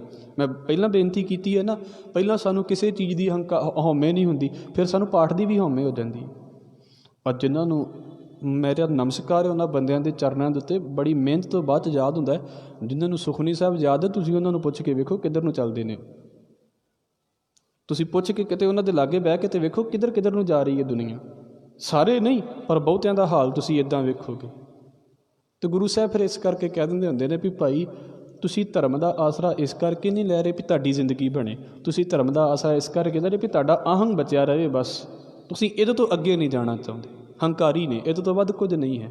ਹਉਮੈ ਏਈ ਬੰਧਨਾ, ਹਉਮੈ ਦੇ ਬੰਧਨ ਕੀ ਨੇ? ਫਿਰ ਜੋਨੀ ਪਾਹੇ। ਮਹਾਰਾਜ ਕਹਿੰਦੇ ਬਸ ਵਾਰ ਉਹੀ ਸਰਕਲ ਚੱਲਦਾ ਰਹਿੰਦਾ, ਵਾਰ ਉਹੀ ਕੁਝ। ਇਉਂ ਜੁਗਤ ਬਿਹਾਨੇ ਕਈ ਜਨਮ, ਬਸ ਇਹੋ ਕੁਝ ਹੀ ਚੱਲੀ ਜਾ ਰਿਹਾ। ਸਾਡੀ ਈਗੋ, ਪਹਿਲਾਂ ਸਾਨੂੰ ਸਕੂਲ ਦੇ ਵਿੱਚ ਪੜ੍ਹਦਿਆਂ ਈਗੋ ਹੁੰਦੀ ਹੈ, ਫਿਰ ਸਾਨੂੰ ਕਾਲਜ ਦੀ ਈਗੋ ਹੋ ਜਾਂਦੀ ਹੈ, ਫਿਰ ਸਾਨੂੰ ਯੂਨੀਵਰਸਿਟੀ ਦੀ ਈਗੋ ਹੋ ਜਾਂਦੀ ਹੈ, ਫਿਰ ਸਾਨੂੰ ਆਫਿਸ ਦੀ ਈਗੋ ਹੋ ਜਾਂਦੀ ਹੈ, ਫਿਰ ਸਾਨੂੰ ਪਰਿਵਾਰ ਦੀ ਈਗੋ ਹੋ ਜਾਂਦੀ ਹੈ, ਫਿਰ ਇੱਦਾਂ ਅਸੀਂ ਰਿਟਾਇਰ ਹੋ ਜਾਂਦੇ ਹਾਂ, ਫਿਰ ਸਾਨੂੰ ਰਿਟਾਇਰਮੈਂਟ ਦੇ ਵਿੱਚ ਬੰਦਿਆਂ 'ਚ ਬੈਠਿਆਂ ਦੀ ਈਗੋ ਹੋ ਜਾਂਦੀ ਹੈ, ਸਾਡੇ ਸੀਨੀਅਰ ਸਿਟੀਜ਼ਨ ਹੋਣ ਦੀ ਈਗੋ ਹੋ ਜਾਂਦੀ ਹੈ। ਇੱਦਾਂ ਫਿਰ ਇੱਕ ਦਿਨ ਅਸੀਂ ਸਵਾਹ ਬਣ ਜਾਂਦੇ ਹਾਂ ਅਤੇ ਈਗੋ ਨਾਲ ਹੀ ਖਤਮ ਹੋ ਜਾਂਦੀ ਹੈ ਸਾਡੀ। ਕੀ ਰਹਿ ਜਾਂਦਾ ਸਾਡੇ ਕੋਲ? ਆਪਾਂ ਇਹਨੂੰ ਅੱਗੇ ਵੇਖਾਂਗੇ। ਹਜ਼ੂਰ ਕਹਿੰਦੇ ਨੇ ਹਉਮੈ ਏਈ ਬੰਧਨਾ ਫਿਰ ਜੋਨੀ ਪਾਹੇ। ਜੀਵ ਬੰਧਨ ਇਹੀ ਹੈ ਵੀ ਬੰਦੇ ਵਾਰ ਇਹੋ ਹੀ ਸਰਕਲ ਦੇ ਵਿੱਚ ਜੀ ਰਹੇ ਨੇ। ਅਤੇ ਗੁਰੂ ਸਾਹਿਬ ਨੇ ਅੱਗੇ ਗੱਲ ਕੀਤੀ ਹੈ ਵੀ ਧਿਆਨ ਦੇ ਨਾਲ ਸੋਚਿਓ ਹਉਮੈ ਕਿੱਥੋਂ ਉਪਜੇ। ਸਾਰੇ ਜਾਣੇ ਕਰਦੇ ਆ ਨਾ ਵੀ ਆਹ ਮੈਂ ਹਾਂ, ਆਹ ਮੇਰੀ ਚੀਜ਼ ਹੈ, ਸਾਰੇ ਕਰਦੇ ਹਾਂ, ਅਸੀਂ ਕਰਨਾ ਚਾਹੀਦਾ ਵੀ ਹੈ ਇੱਕ ਲੈਵਲ ਦੇ ਉੱਤੇ। ਪਰ ਗੁਰੂ ਸਾਹਿਬ ਕਹਿੰਦੇ ਨੇ ਵੀ ਸੋਚੋ ਹਉਮੈ ਕਿੱਥੋਂ ਉਪਜੇ, ਇਹ ਪੈਦਾ ਕਿੱਥੋਂ ਹੋ ਰਹੀ ਹੈ। ਅਸੀਂ ਕਹਿ ਤਾ ਜੀ ਅਹੰਗ ਬੜੀ ਬੁਰੀ ਗੱਲ ਹੈ। ਮਹਾਰਾਜ ਕਹਿੰਦੇ ਪੈਦਾ ਕਿੱਥੋਂ ਹੁੰਦੀ ਹੈ? ਹਉਮੈ ਕਿੱਥੋਂ ਉਪਜੈ ਕਿਤ ਸੰਜਮ ਇਹ ਜਾਏ। ਅਤੇ ਫਿਰ ਜਾਵੇ ਕਿੱਦਾਂ? ਇੱਕ ਗੁਰੂ ਅਰਜਨ ਸਾਹਿਬ ਮਹਾਰਾਜ ਜੀ ਦਾ ਸ਼ਬਦ ਹੈ। ਚਲੋ ਜੇ ਅਸੀਂ ਨਹੀਂ ਹੋਵਾਂਗੇ, ਮੈਂ ਤਾਂ ਮੰਨਦਾ ਹਾਂ ਵੀ ਕਈਆਂ ਚੀਜ਼ਾਂ ਦਾ ਬੜਾ ਹੰਕਾਰ ਹੈ ਸਾਨੂੰ, ਇੱਕ ਚੀਜ਼ ਸੋਚ ਕੇ ਵੇਖਿਓ, ਸਾਡੇ ਮਾਂ-ਪਿਓ ਨੇ ਸਾਡਾ ਨਾਮ ਰੱਖਿਆ। ਅਸੀਂ ਜਦੋਂ ਇੱਕ ਦੂਜੇ ਨੂੰ ਬੁਲਾਉਂਦੇ ਹਾਂ, ਕੁਝ ਨਾਮ ਲੈ ਕੇ ਬੁਲਾਉਂਦੇ ਹਾਂ, ਪਰ ਜੇ ਸਾਡੇ ਸਰੀਰ ਦੇ ਵੱਲ ਧਿਆਨ ਦੇ ਨਾਲ ਵੇਖਿਆ ਜਾਵੇ ਤੇ ਉਹ ਸਾਡਾ ਨਾਂ ਕਿੱਥੇ ਹੈ? ਕੋਈ ਮੈਨੂੰ ਮੇਰਾ ਨਾਮ ਲੈ ਕੇ ਬੁਲਾਉਂਦਾ ਹੈ ਵੀ ਆਹ ਮੇਰਾ ਨਾਮ ਹੈ, ਤੇ ਜੇ ਚੰਗੀ ਤਰ੍ਹਾਂ ਸਰੀਰ ਨੂੰ ਖੋਲ੍ਹ ਕੇ ਵੇਖ ਲਿਆ ਜਾਵੇ ਉਹ ਨਾਂ ਹੈ ਕਿੱਥੇ ਹੈ? ਕਿਤੇ ਵੀ ਨਹੀਂ ਹੈ। ਮਹਾਰਾਜ ਸਤਿਗੁਰੂ ਗੁਰੂ ਅਰਜਨ ਸਾਹਿਬ ਮਹਾਰਾਜ ਜੀ ਦਾ ਮਾਰੂ ਰਾਗ ਦੇ ਵਿੱਚ ਸ਼ਬਦ ਹੈ। ਹਜ਼ੂਰ ਕਹਿੰਦੇ ਨੇ, ਕਵਨ ਥਾਨ ਧੀਰਿਓ ਹੈ ਨਾਮਾ, ਕਵਨ ਬਸਤ ਅਹੰਕਾਰਾ। ਕਿਸੇ ਦਾ ਕੋਈ ਵੀ ਨਾਮ ਹੋ ਸਕਦਾ ਹੈ। ਜੋ ਵੀ ਹੁਣ ਸਾਡੇ ਨਾਮ ਪਏ ਹੋਏ ਨੇ, ਸਾਡੇ ਸਰੀਰ ਵੱਲ ਵੇਖ ਕੇ ਕਿੱਥੇ ਨੇ? ਲੋਕੀ ਸਾਡਾ ਨਾਮ ਪੁੱਛਦੇ ਨੇ ਨਾ ਵੀ ਆਪਣਾ ਨਾਂ ਤਾਂ ਦੱਸ। ਕਿਉਂ? ਕਿਉਂਕਿ ਸਾਡੇ ਸਰੀਰ ਵੱਲ ਵੇਖ ਕੇ ਪਤਾ ਨਹੀਂ ਲੱਗਦਾ ਵੀ ਇਹਦਾ ਨਾਮ ਆ ਹੈ। ਪਰ ਫਿਰ ਵੇਖ ਲਓ, ਕਿੰਨੀ ਦੁਨੀਆ ਹੈ ਜਿਹੜੀ ਇਸੇ ਦੌੜ ਦੇ ਵਿੱਚ ਹੈ, ਮੇਰਾ ਨਾਮ ਹੋ ਜਾਵੇ, ਮੇਰਾ ਨਾਮ ਹੋ ਜਾਵੇ। ਮੈਂ ਇਸ ਕਰਕੇ ਸੋਸ਼ਲ ਮੀਡੀਆ ਵਾਲਿਆਂ ਨੂੰ ਥੋੜ੍ਹਾ ਜਿਹਾ ਜ਼ਿਆਦਾ ਰਗੜਦਾ ਹੁੰਦਾ। ਉਹਦਾ ਕਾਰਨ ਸਭ ਤੋਂ ਵੱਡਾ ਇਹ ਹੈ, ਕੋਈ ਚੱਜ ਦੀ ਗੱਲ ਨਹੀਂ ਕਰਨਗੇ, ਕੋਈ ਕੰਮ ਦੀ ਗੱਲ ਨਹੀਂ ਕਰਨਗੇ, ਬਸ ਆਪਣੀਆਂ ਮਸ਼ਹੂਰੀਆਂ ਲਈ ਫਿਰਦੇ ਨੇ ਵੀ ਸਾਨੂੰ ਦੁਨੀਆ ਜਾਣੇ। ਮੈਨੂੰ ਦੁਨੀਆ ਜਾਣ ਵੀ ਲਵੇਗੀ ਤਾਂ ਕੀ ਹੋਵੇਗਾ? ਮੇਰੀ ਸ਼ਕਲ ਵੇਖ ਕੇ 50 ਬੰਦੇ ਮੈਨੂੰ ਵੇਖ ਵੀ ਲੈਣਗੇ, 500 ਬੰਦਾ ਵੇਖ ਲਵੇਗਾ, 5 ਲੱਖ ਬੰਦਾ ਵੇਖ ਲਵੇਗਾ, 5 ਕਰੋੜ ਵੀ ਵੇਖ ਲਵੇ, ਮੇਰੀ ਸ਼ਕਲ ਵੇਖ ਕੇ ਕਿਸੇ ਨੂੰ ਕੀ ਫਾਇਦਾ ਹੋ ਰਿਹਾ? ਅਤੇ ਜੇ ਮੇਰੀ ਵੇਖ ਕੇ ਨਹੀਂ ਫਾਇਦਾ ਹੋ ਰਿਹਾ ਤਾਂ ਮੈਨੂੰ ਵੀ ਕਿਸੇ ਦੀ ਸ਼ਕਲ ਵੇਖ ਕੇ ਕੀ ਫਾਇਦਾ ਹੋ ਰਿਹਾ? ਔਰ ਤੁਸੀਂ ਵੇਖ ਲਓ, ਉਹ ਜੀ ਉੱਧਰ ਨੂੰ ਨਿਕਲਿਆ ਉਹਦੀ ਫੋਟੋ, ਉਹ ਉੱਧਰ ਨੂੰ ਨਿਕਲਿਆ ਉਹਦੀ ਫੋਟੋ। ਕੀ ਫਰਕ ਪਵੇਗਾ ਇਹਨਾਂ ਗੱਲਾਂ ਦੇ ਨਾਲ? ਜਿਨ੍ਹਾਂ ਲੋਕਾਂ ਨੂੰ ਵੇਖੋ ਨਾ, ਦੁਨੀਆ ਜਿਨ੍ਹਾਂ ਦੇ ਪਿੱਛੇ ਲੱਗੀ ਪਈ ਹੈ, ਮਾੜੀ ਜੀ ਫੋਟੋ ਪਾਉਂਦੇ ਨੇ, ਤੂੰ ਇੱਦਾਂ ਤੂੰ ਉੱਦਾਂ। ਕੀ ਫਰਕ ਪੈ ਰਿਹਾ ਇਹਨਾਂ ਗੱਲਾਂ ਦੇ ਨਾਲ? ਪਰ ਸਾਨੂੰ ਸਮਝਣ ਦੀ ਲੋੜ ਹੈ। ਮੈਂ ਗੁਰੂ ਬਖਸ਼ਿਸ਼ ਦੇ ਨਾਲ ਕਹਿ ਦੇਵਾਂ, ਕਿਉਂਕਿ ਮੈਂ ਅੱਜ ਹੀ ਆਪਣੀ ਫੋਟੋ ਵੀ ਪਾਈ ਹੈ, ਮੈਂ ਇਸ ਕਰਕੇ ਕਹਿ ਰਿਹਾ ਗੱਲ। ਮੈਂ ਕਦੀ ਵੀ, ਇਹ ਚਲੋ ਵਿਸ਼ੇ ਤੋਂ ਬਾਹਰ ਦੀ ਗੱਲ ਹੋਈ, ਕਿਉਂਕਿ ਅਸਲ ਦੇ ਵਿੱਚ ਅਹੰਗ ਹੁੰਦਾ ਹੈ। ਮੈਂ ਇੱਕ ਵਾਰ ਪਹਿਲਾਂ ਵੀ ਗੱਲ ਕੀਤੀ ਸੀ, ਅਸੀਂ ਮਾੜਾ ਜਿਹਾ ਸੌਦਾ ਖਰੀਦਦੇ ਹਾਂ ਨਾ, ਨਵੇਂ ਕੱਪੜੇ ਖਰੀਦੇ, ਨਵੀਆਂ ਚੀਜ਼ਾਂ ਖਰੀਦੀਆਂ, ਪਾ ਦਿਓ ਜੀ ਲਿਫਾਫਿਆਂ ਦੇ ਸਣੇ ਫੇਸਬੁੱਕ 'ਤੇ ਫੋਟੋਆਂ। ਕਿਉਂ? ਲੋਕਾਂ ਨੂੰ ਪਤਾ ਤਾਂ ਲੱਗੇ ਵੀ ਅਸੀਂ ਜਿਹੜਾ ਉਹ ਸਮਾਨ ਲੈ ਕੇ ਆਏ ਹਾਂ। ਨਵੀਂ ਘੜੀ ਖਰੀਦੀ ਹੈ, ਪਤਾ ਕਿੱਦਾਂ ਲੱਗੇ ਵੀ ਜੇ 50 ਨੂੰ ਦੱਸੀ ਨਾ। ਉਹਦਾ ਕਾਰਨ ਸਭ ਤੋਂ ਵੱਡਾ ਇਹ ਹੈ, ਅਸੀਂ ਮਨੁੱਖ ਹੋਣ ਦੀ ਬਜਾਏ ਗ੍ਰਾਹਕ ਹੋਣਾ ਜ਼ਿਆਦਾ ਪਸੰਦ ਕਰਦੇ ਹਾਂ। ਲੋਕ ਮੈਨੂੰ ਇਹ ਸਮਝਣ ਵੀ ਹਾਂ, ਇਹ ਮਾਰਕੀਟ ਦੇ ਵਿੱਚ ਹਰ ਨਵੀਂ ਆਈ ਚੀਜ਼ ਪਹਿਲਾਂ ਖਰੀਦ ਲੈਂਦਾ ਹੈ। ਮੈਂ ਇਸ ਗੱਲ ਦੇ ਉੱਤੇ ਜ਼ਿਆਦਾ ਸੰਤੁਸ਼ਟ ਹੋ ਚੁੱਕਾ ਹਾਂ। ਇਹ ਮੇਰਾ ਅਹੰਗ ਹੈ, ਹੋਰ ਕੁਝ ਵੀ ਨਹੀਂ ਹੈ। ਮੈਂ ਫਿਰ ਕਹਿ ਦੇਵਾਂ, ਬੁਰਾ ਨਾ ਮਨਾਇਓ, ਤੁਹਾਡੀ ਪਰਸਨਲ ਲਾਈਫ ਹੈ, ਤੁਸੀਂ ਕਿੱਦਾਂ ਉਹਨੂੰ ਯੂਜ਼ ਕਰਨਾ ਹੈ। ਪਰ ਮੈਂ ਇਸ ਗੱਲ ਨੂੰ ਕਹਿੰਦਾ ਹੁੰਦਾ, ਕਿਸੇ ਦੀਆਂ ਪਰਸਨਲ ਫੋਟੋਆਂ ਉਹਨੂੰ ਲਾਈਕ ਕਰਾਂਗੇ, ਸ਼ੇਅਰ ਕਰਾਂਗੇ, ਕੀ ਫ਼ਰਕ ਪੈ ਰਿਹਾ? ਕੋਈ ਫ਼ਰਕ ਨਹੀਂ ਪੈਂਦਾ। ਉਹ ਤਾਂ ਐਵੇਂ ਹੀ ਉਹਨਾਂ ਨੂੰ ਅਹੰਗ ਚੜ੍ਹਾਉਣ ਵਾਲੀ ਗੱਲ ਹੈ ਕਿ ਉਹਨਾਂ ਨੂੰ ਲੱਗੇ ਵੀ ਸਾਨੂੰ ਇੰਨੀ ਦੁਨੀਆ ਮੰਨਦੀ ਹੈ। ਕੋਈ ਨਹੀਂ ਮੰਨਦਾ, ਕੋਈ ਨਹੀਂ ਮੰਨਦਾ। ਐਵੇਂ ਬਸ ਉਹੀ ਇੱਕ ਵਹਿਮ ਭਰਮ ਦਾ ਚੱਲਦਾ ਪਿਆ ਦੁਨੀਆ ਦੇ ਵਿੱਚ। ਗੁਰੂ ਸਾਹਿਬ ਕਹਿੰਦੇ, ਧਿਆਨ ਦੇ ਨਾਲ ਆਪਣੇ ਬਾਰੇ ਵੀ ਤਾਂ ਸੋਚ ਕੇ ਵੇਖੋ ਵੀ ਤੁਹਾਨੂੰ ਦੁਨੀਆ ਤੁਹਾਡਾ ਨਾਮ ਲੈ ਕੇ ਬੁਲਾਉਂਦੀ ਹੈ, ਉਹ ਨਾਮ ਹੈ ਕਿੱਥੇ ਹੈ ਤੁਹਾਡਾ? ਜੇ ਮੇਰਾ ਨਾਂ ਜੋ ਵੀ ਹੈ, ਜਿੱਦਾਂ ਵੀ ਹੈ, ਤੁਹਾਨੂੰ ਲਗਭਗ ਬਹੁਤਿਆਂ ਨੂੰ ਪਤਾ ਹੀ ਹੋਵੇਗਾ, ਜੇ ਮੇਰੇ ਮਾਂ ਪਿਓ ਮੇਰਾ ਇਹ ਨਾਮ ਨਾ ਰੱਖਦੇ ਅਤੇ ਫਿਰ ਜਿਹੜਾ ਹੁਣ ਨਾਮ ਇਹਦਾ ਕੀ ਵਜੂਦ ਹੋਣਾ ਸੀ? ਕਿਸੇ ਨੇ ਜਾਣਨਾ ਵੀ ਨਹੀਂ ਸੀ ਵੀ ਇੱਦਾਂ ਦਾ ਕੋਈ ਬੰਦਾ ਹੈ ਕਿ ਨਹੀਂ। ਕੋਈ ਹੋਰ ਨਾਮ ਹੋ ਜਾਂਦਾ ਇਹਦੀ ਥਾਂ ਦੇ ਉੱਤੇ। ਮੈਂ ਕਿਹੜੇ ਨਾਂ ਦਾ ਹੰਕਾਰ ਫਿਰਾਂ ਵੀ ਮੈਂ ਉਹ ਹਾਂ ਅਤੇ ਮੈਂ ਆਹ ਹਾਂ? ਜੇ ਮੇਰੇ ਘਰ ਦੇ ਇਹ ਨਾਮ ਨਾ ਰੱਖਦੇ ਤਾਂ ਮੈਂ ਕੁਝ ਵੀ ਨਹੀਂ ਸੀ ਹੋਣਾ। ਸਤਿਗੁਰੂ ਕੀ ਕਹਿ ਰਹੇ ਨੇ, ਭਾਈ ਇਹਨੂੰ ਸੋਚ ਵੀ ਤੂੰ ਕਹਿੰਦਾ ਹੈ ਮੈਨੂੰ ਇਸ ਗੱਲ ਦਾ ਹੰਕਾਰ ਹੈ, ਆਪਣੇ ਅੰਦਰੋਂ ਲੱਭ ਹਾਂ ਵੀ ਹੰਕਾਰ ਹੁੰਦਾ ਕਿੱਥੇ ਹੈ। ਆਪਣੇ ਅੰਦਰੋਂ ਲੱਭ ਕੇ ਵੇਖ, ਸੋਚ ਚੰਗੀ ਤਰ੍ਹਾਂ ਵੀ ਤੇਰੇ ਅੰਦਰ ਉਹ ਹੰਕਾਰ ਟਿਕਿਆ ਕਿੱਥੇ ਹੈ। ਜੇ ਲੱਭਾਂਗੇ ਤਾਂ ਕਿਤੇ ਵੀ ਨਹੀਂ ਲੱਭਦਾ ਹੰਕਾਰ, ਵੀ ਹੰਕਾਰ ਹੈ ਕਿੱਥੇ ਆ। ਪਰ ਹੈ ਸਾਰਿਆਂ ਨੂੰ ਹੀ ਹੈ, ਵੇਖ ਲਓ। ਇਹ ਇੱਦਾਂ ਦੀ ਗੱਲ ਹੈ ਵੀ ਹੈ ਵੀ ਸਾਡੇ ਸਾਰਿਆਂ ਦੇ ਅੰਦਰ ਹੈ, ਲੱਭਦਾ ਫੇਰ ਨਹੀਂ ਕਿਸੇ ਨੂੰ। ਕਵਨ ਥਾਨ ਧੀਰਿਓ ਹੈ ਨਾਮਾ, ਕਵਨ ਬਸਤ ਅਹੰਕਾਰਾ। ਅਹੰਕਾਰ ਕੀ ਵਸਤੂ ਹੈ ਜਿਹਦੇ ਕਰਕੇ ਸਾਰੀ ਦੁਨੀਆ, ਤੁਸੀਂ ਵੇਖੋ ਨਾ, ਹਰ ਇੱਕ ਨੂੰ ਆਪਣੀ ਆਪਣੀ ਹਉਮੈ ਹੈ। ਮੈਂ ਇੱਕ ਗੱਲ ਕਹਿੰਦਾ ਹੁੰਦਾ, ਚਲੋ ਗੱਲ ਦੇ ਵਿੱਚੋਂ ਗੱਲ ਨਿਕਲ ਆਈ, ਕਹਿੰਦੇ ਵੀ ਇੱਕ ਦਿਨ ਨਾ ਮੰਗਤੇ ਨੂੰ ਕੁਝ ਨਹੀਂ ਮਿਲਿਆ, ਬੜਾ ਗੁੱਸਾ ਆਇਆ ਉਹਨੂੰ। ਸਾਡੇ ਨਾਲ ਵੀ ਇੱਦਾਂ ਹੁੰਦਾ, ਉਹਨੂੰ ਕਿਸੇ ਨੇ ਉਹਦੇ ਕਟੋਰੇ ਦੇ ਵਿੱਚ ਕੋਈ ਰੁਪਈਆ ਨਹੀਂ ਪਾਇਆ, ਕੋਈ ਪੈਸਾ ਨਹੀਂ ਪਾਇਆ, ਤਾਂ ਬੜਾ ਗੁੱਸਾ। ਤਾਂ ਕੀ ਹੋਇਆ ਵੀ ਜਦੋਂ ਸ਼ਾਮਾਂ ਪੈ ਗਈਆਂ ਨਾ, ਉਹ ਕਹਿੰਦੇ ਆਪਣਾ ਕਟੋਰਾ ਨਾ ਬੜੇ ਜ਼ੋਰ ਦੀ ਜ਼ਮੀਨ 'ਤੇ ਥੱਲੇ ਮਾਰਿਆ। ਕਹਿੰਦਾ ਆਹ ਵੀ ਕੋਈ ਕੰਮ ਹੈ ਵੀ ਲੋਕਾਂ ਦੇ ਅੱਗੇ ਕਟੋਰਾ ਕਰੋ, ਲੋਕ ਪੈਸੇ ਘੱਟ ਪਾਉਂਦੇ ਨੇ, ਬੇਇੱਜ਼ਤੀ ਜ਼ਿਆਦਾ ਕਰ ਜਾਂਦੇ ਨੇ। ਇੱਦਾਂ ਹੀ ਹੁੰਦਾ, ਸਾਡੀ ਮਰਜ਼ੀ, ਅਸੀਂ ਕਿਸੇ ਨੂੰ ਪਾਈਏ ਨਾ ਪਾਈਏ, ਉਹਦੀ ਕੀ ਮਜ਼ਾਲ ਹੈ ਵੀ ਧੱਕੇ ਨਾਲ ਮੰਗ ਲਵੇ। ਚਲੋ ਇੱਥੇ ਤਾਂ ਬੜੀ ਹਿੰਮਤ ਕਰ ਲੈਂਦੇ ਨੇ, ਧੱਕੇ ਨਾਲ ਵੀ ਮੰਗ ਲੈਂਦੇ ਨੇ। ਮੰਗਤੇ ਦੀ ਕੀ ਮਰਜ਼ੀ ਹੈ ਵੀ ਧੱਕੇ ਨਾਲ ਪੈਸੇ ਮੰਗ ਲਵੇ? ਮੇਰੀ ਮਰਜ਼ੀ ਹੈ ਮੈਂ ਕਿੱਦਾਂ ਉਹਨੂੰ ਬੋਲਣਾ। ਦੁਨੀਆ ਦੇ ਲੋਕ ਕਿੱਦਾਂ ਬੋਲਦੇ ਨੇ ਤੁਹਾਨੂੰ ਪਤਾ ਹੀ ਹੈ। ਇਹ ਵੀ ਕੋਈ ਕੰਮ ਹੈ? ਕਟੋਰਾ ਬੜੇ ਜ਼ੋਰ ਦੀ ਥੱਲੇ ਮਾਰਿਆ, ਕਹਿੰਦਾ ਮੈਂ ਮੰਗਣਾ ਛੱਡਿਆ। ਉਹ ਲਾਗਲੇ ਵੇਖਦੇ ਪਏ ਸੀ। ਅਗਲੇ ਦਿਨ ਫਿਰ ਕਟੋਰਾ ਲੈ ਕੇ ਬੈਠ ਗਿਆ।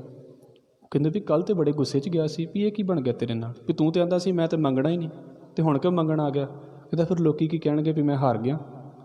ਮੰਗਣਾ ਵੀ ਬੰਦਾ ਨਹੀਂ ਹਾਰਨਾ ਚਾਹੁੰਦਾ। ਮਤਲਬ ਕੌਣ ਹੈ? ਅਸੀਂ ਤਾਂ ਵੱਡਿਆਂ ਵੱਡਿਆਂ ਦੇ ਹੰਕਾਰ ਦੀ ਗੱਲ ਕਰਦੇ ਹਾਂ, ਛੋਟਿਆਂ ਛੋਟਿਆਂ ਦੀ ਈਗੋ ਵੀ ਪਤਾ ਨਹੀਂ ਕਿੱਥੇ ਕੁ ਜੇ ਵੜੀ ਹੋਈ ਪਈ ਹੈ। ਕੌਣ ਝੁਕਣਾ ਚਾਹੁੰਦਾ ਇਸ ਦੁਨੀਆ ਦੇ ਵਿੱਚ? ਉਹ ਦਰੱਖਤ ਦੀ ਉਦਾਹਰਣ ਲਈ ਜਾਂਦੀ ਹੈ ਵੀ ਦੁਨੀਆ ਟੁੱਟਣਾ ਚਾਹੁੰਦੀ ਹੈ, ਦੁਨੀਆ ਝੁਕਣਾ ਨਹੀਂ ਚਾਹੁੰਦੀ। ਅੱਧੇ ਰਿਸ਼ਤੇ ਇਸ ਕਰਕੇ ਟੁੱਟ ਜਾਂਦੇ ਨੇ, ਮੈਂ ਕਿਉਂ ਪਹਿਲ ਕਰਾਂ ਦੂਸਰਾ ਪਹਿਲ ਕਰੇ। ਦੋਵੇਂ ਪਹਿਲ ਨਹੀਂ ਕਰਦੇ, ਬਸ ਉੱਥੇ ਰਿਸ਼ਤੇ ਖਤਮ ਹੋ ਜਾਂਦੇ ਨੇ। ਕਿੱਦਾਂ ਹੋਇਆ? ਸਤਿਗੁਰੂ ਕਹਿੰਦੇ ਹੰਕਾਰ ਵੱਸਦਾ ਕਿੱਥੇ ਹੈ ਜਿਹੜਾ ਕਰੀ ਫਿਰਦੇ ਹਾਂ ਆਪਾਂ। ਕਵਨ ਬਸਤ ਅਹੰਕਾਰਾ ਕਵਨ ਚਿਹਨ ਸੁਨ ਉੱਪਰ ਛੋਹਿਓ ਮੁਖ ਤੇ ਸੁਨ ਕਰ ਗਾਰਾ। ਮੈਨੂੰ ਕੋਈ ਬੋਲ ਜਾਵੇ ਨਾ, ਕੋਈ ਕਿੰਨਾ ਵੀ ਗਰਮ ਬੋਲ ਕੇ ਜਾ ਰਿਹਾ ਹੈ, ਕਿੱਦਾਂ ਦਾ ਵੀ ਬੋਲ ਕੇ ਜਾ ਰਿਹਾ ਹੈ, ਮਹਾਰਾਜ ਕਹਿੰਦੇ ਸੱਟ ਤਾਂ ਨਹੀਂ ਲੱਗੀ? ਆ ਕੋਈ ਮੰਨ ਲਓ ਹੱਥ ਦੇ ਨਾਲ ਮੈਨੂੰ ਚੰਗੀ ਤਰ੍ਹਾਂ ਕੋਈ ਮਾਰ ਕੇ ਜਾਵੇ ਤਾਂ ਫਿਰ ਤਾਂ ਸੱਟ ਲੱਗਦੀ ਹੈ। ਜਦੋਂ ਕੋਈ ਮੂੰਹ ਦੇ ਨਾਲ ਮੈਨੂੰ ਬੋਲਦਾ ਪਿਆ ਹੈ, ਫਿਰ ਮੈਨੂੰ ਕਿੱਥੇ ਚੋਟ ਪਹੁੰਚਦੀ ਪਈ ਹੈ? ਇਹਨੂੰ ਸੋਚ ਕੇ ਵੇਖਿਓ ਜਰ। ਮੰਨ ਲਓ, ਇਹਨੂੰ ਮਾफ़ ਕਰਿਓ, ਮੈਂ ਸਿਰਫ ਉਦਾਹਰਨ ਦੀ ਖਾਤਰ ਸਮਝਦਾ ਪਿਆ ਹਾਂ। 20-25 ਜਾਣੇ ਇਕੱਠੇ ਹੋ ਕੇ ਮੇਰੀ ਚੰਗੀ ਤਰ੍ਹਾਂ ਕਲਾਸ ਲਾ ਰਹੇ ਹੋਣ, ਚੰਗੀ ਤਰ੍ਹਾਂ, ਮੈਨੂੰ ਹੋ ਤਾਂ ਨਹੀਂ ਕੁਝ ਰਿਹਾ। ਜੇ ਮੈਂ ਧਿਆਨ ਦੇ ਨਾਲ ਸੋਚਾਂ ਤਾਂ ਹੋ ਕੁਝ ਨਹੀਂ ਰਿਹਾ। ਪਰ ਤੁਸੀਂ ਵੇਖਿਓ ਫਿਰ ਜਦੋਂ ਮੈਂ ਉਹਨੂੰ ਵਾਪਸ ਕਰਾਂਗਾ, ਫਿਰ ਕਿੱਦਾਂ ਵਾਪਸ ਕਰਾਂਗਾ? ਜਿੰਨਾ ਉਹ 25 ਜਾਣੇ ਮੇਰੇ 'ਤੇ ਬੋਲ ਕੇ ਗਏ, ਮੈਂ ਇਕੱਲਿਆਂ ਦੇ ਉਹਨਾਂ 25 ਜਾਣਿਆਂ ਦੇ ਬਰਾਬਰ ਦਾ ਫਿਰ ਮੈਂ ਇਕੱਲਾ ਬੋਲਾਂਗਾ। ਔਰ ਇੱਕ ਦਿਨ ਲਈ ਨਹੀਂ ਬੋਲਾਂਗਾ, ਸਾਰੀ ਜ਼ਿੰਦਗੀ ਲਈ ਬੋਲਦਾ। ਮਹਾਰਾਜ ਕਹਿੰਦੇ ਹੈ ਕਿੱਥੇ ਇਹ ਚੀਜ਼ਾਂ? ਸਾਡੇ ਸਰੀਰ ਦੇ ਵਿੱਚ ਤਾਂ ਕਿਤੇ ਲੱਭਦੀਆਂ ਨਹੀਂ। ਹੰਕਾਰੀ ਸਾਰੇ ਹੋਏ ਫਿਰਦੇ ਆ, ਹੰਕਾਰ ਲੱਭ ਕੇ ਵਿਖਾਓ ਵੀ ਹੰਕਾਰ ਹੈ ਕਿੱਥੇ ਹੈ ਸਰੀਰ ਦੇ ਵਿੱਚ? ਕਿਤੇ ਵੀ ਨਹੀਂ ਹੈ। ਅਤੇ ਕਿਹੜੀ ਪੰਡ ਸਿਰ 'ਤੇ ਲਈ ਫਿਰਦੇ ਆ ਫਿਰ? ਇੱਥੇ ਅਗਲੀ ਪੰਕਤੀ ਹੈ, ਹਜ਼ੂਰ ਕਹਿੰਦੇ ਸੁਨੋ ਰੇ ਤੂੰ ਕੌਣ ਕਹਾਂ 'ਤੇ ਆਇਆ, ਏਤੀ ਨਾ ਜਾਨੋ ਕਿ ਤੀਕ ਮੁੱਦਤ ਚਲਤੇ ਖਬਰ ਨਾ ਪਾਇਓ। ਅਗਲੀ ਪੰਕਤੀ ਹੈ, ਸਤਿਗੁਰੂ ਕਹਿੰਦੇ ਨੇ ਵੀ ਸਾਡਾ ਸਰੀਰ ਜਿਹੜਾ ਹੈ ਨਾ, ਉਹ 5 ਤੱਤਾਂ ਤੋਂ ਬਣਿਆ। 5 ਮੁੱਖ ਤੱਤ ਨੇ। ਇੱਦਾਂ ਕਹਿ ਲਈਏ ਵੀ ਹਵਾ, ਪਾਣੀ, ਅੱਗ, ਆਕਾਸ਼ ਅਤੇ ਇੱਕ ਹੋਰ ਤੱਤ ਹੈ ਮਿੱਟੀ।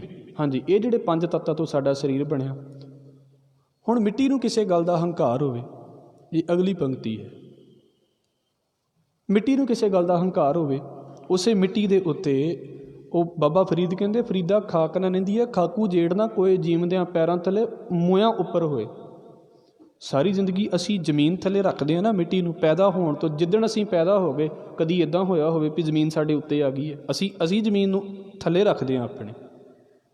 ਸਹਿਨਸ਼ੀਲ ਪਵਨ ਅਰ ਪਾਣੀ, ਕਿੰਨਾ ਬਰਦਾਸ਼ਤ ਕਰਨ ਦੀ ਤਾਕਤ ਹੈ ਮਿੱਟੀ ਦੇ ਵਿੱਚ। ਅਤੇ ਸਾਡਾ ਸਰੀਰ ਕਾਹਤੋਂ ਬਣਿਆ ਹੈ? ਮਿੱਟੀ ਤੋਂ। ਮਿੱਟੀ ਇੰਨਾ ਬਰਦਾਸ਼ਤ ਕਰਦੀ, ਅਸੀਂ ਬਰਦਾਸ਼ਤ ਨਹੀਂ ਕਰ ਸਕਦੇ। ਵੇਖ ਲਓ ਸਾਡਾ ਕੀ ਹਾਲ ਹੈ। 2 ਮਿੰਟ ਸਾਡੇ ਲਈ ਬਰਦਾਸ਼ਤ ਕਰਨਾ ਔਖਾ ਹੋ ਜਾਂਦਾ। ਔਰ ਕਿੰਨਾ ਕੁ ਟਾਈਮ ਲੱਗਦਾ ਗੁੱਸਾ ਆਉਂਦਿਆਂ? ਸਿਰਫ 4 ਸੈਕਿੰਡ। 4 ਸੈਕਿੰਡ ਵੀ ਜ਼ਿਆਦਾ ਕਹਿਤੇ ਨੇ। ਇੱਕ ਨਿੱਕੀ ਜਿਹੀ ਗੱਲ ਕੀਤੀ, ਉਹਨੇ ਤਾਂ ਜੇ ਗੱਲ ਪੂਰੀ ਨਹੀਂ ਕੀਤੀ, ਮੈਂ ਵਿੱਚ ਹੀ ਬੋਲ ਪਿਆ ਆਪਣੀ। ਕਿੰਨਾ ਕੁ ਟਾਈਮ ਲੱਗਦਾ ਹੰਕਾਰ ਆਉਂਦਿਆਂ? ਸਰੀਰ ਮਿੱਟੀ ਤੋਂ ਬਣਿਆ, ਮਿੱਟੀ ਨੂੰ ਕੋਈ ਹੰਕਾਰ ਨਹੀਂ। ਮੈਨੂੰ ਬਹੁਤ ਹੰਕਾਰ ਹੈ। ਸਹਿਨਸ਼ੀਲ ਪਵਨ ਅਰ ਪਾਣੀ, ਮਹਾਰਾਜ ਕਹਿੰਦੇ ਨੇ ਹਵਾ ਅਤੇ ਪਾਣੀ, ਇਹ ਤਾਂ ਬੜੇ ਜਿਹੜੇ ਨੇ ਉਹਨਾਂ ਦੇ ਅੰਦਰ ਪੇਸ਼ੈਂਸ ਬਹੁਤ ਹੈ। ਹਵਾ ਦੇ ਅੰਦਰ ਕਿੰਨਾ ਸਬਰ ਹੈ।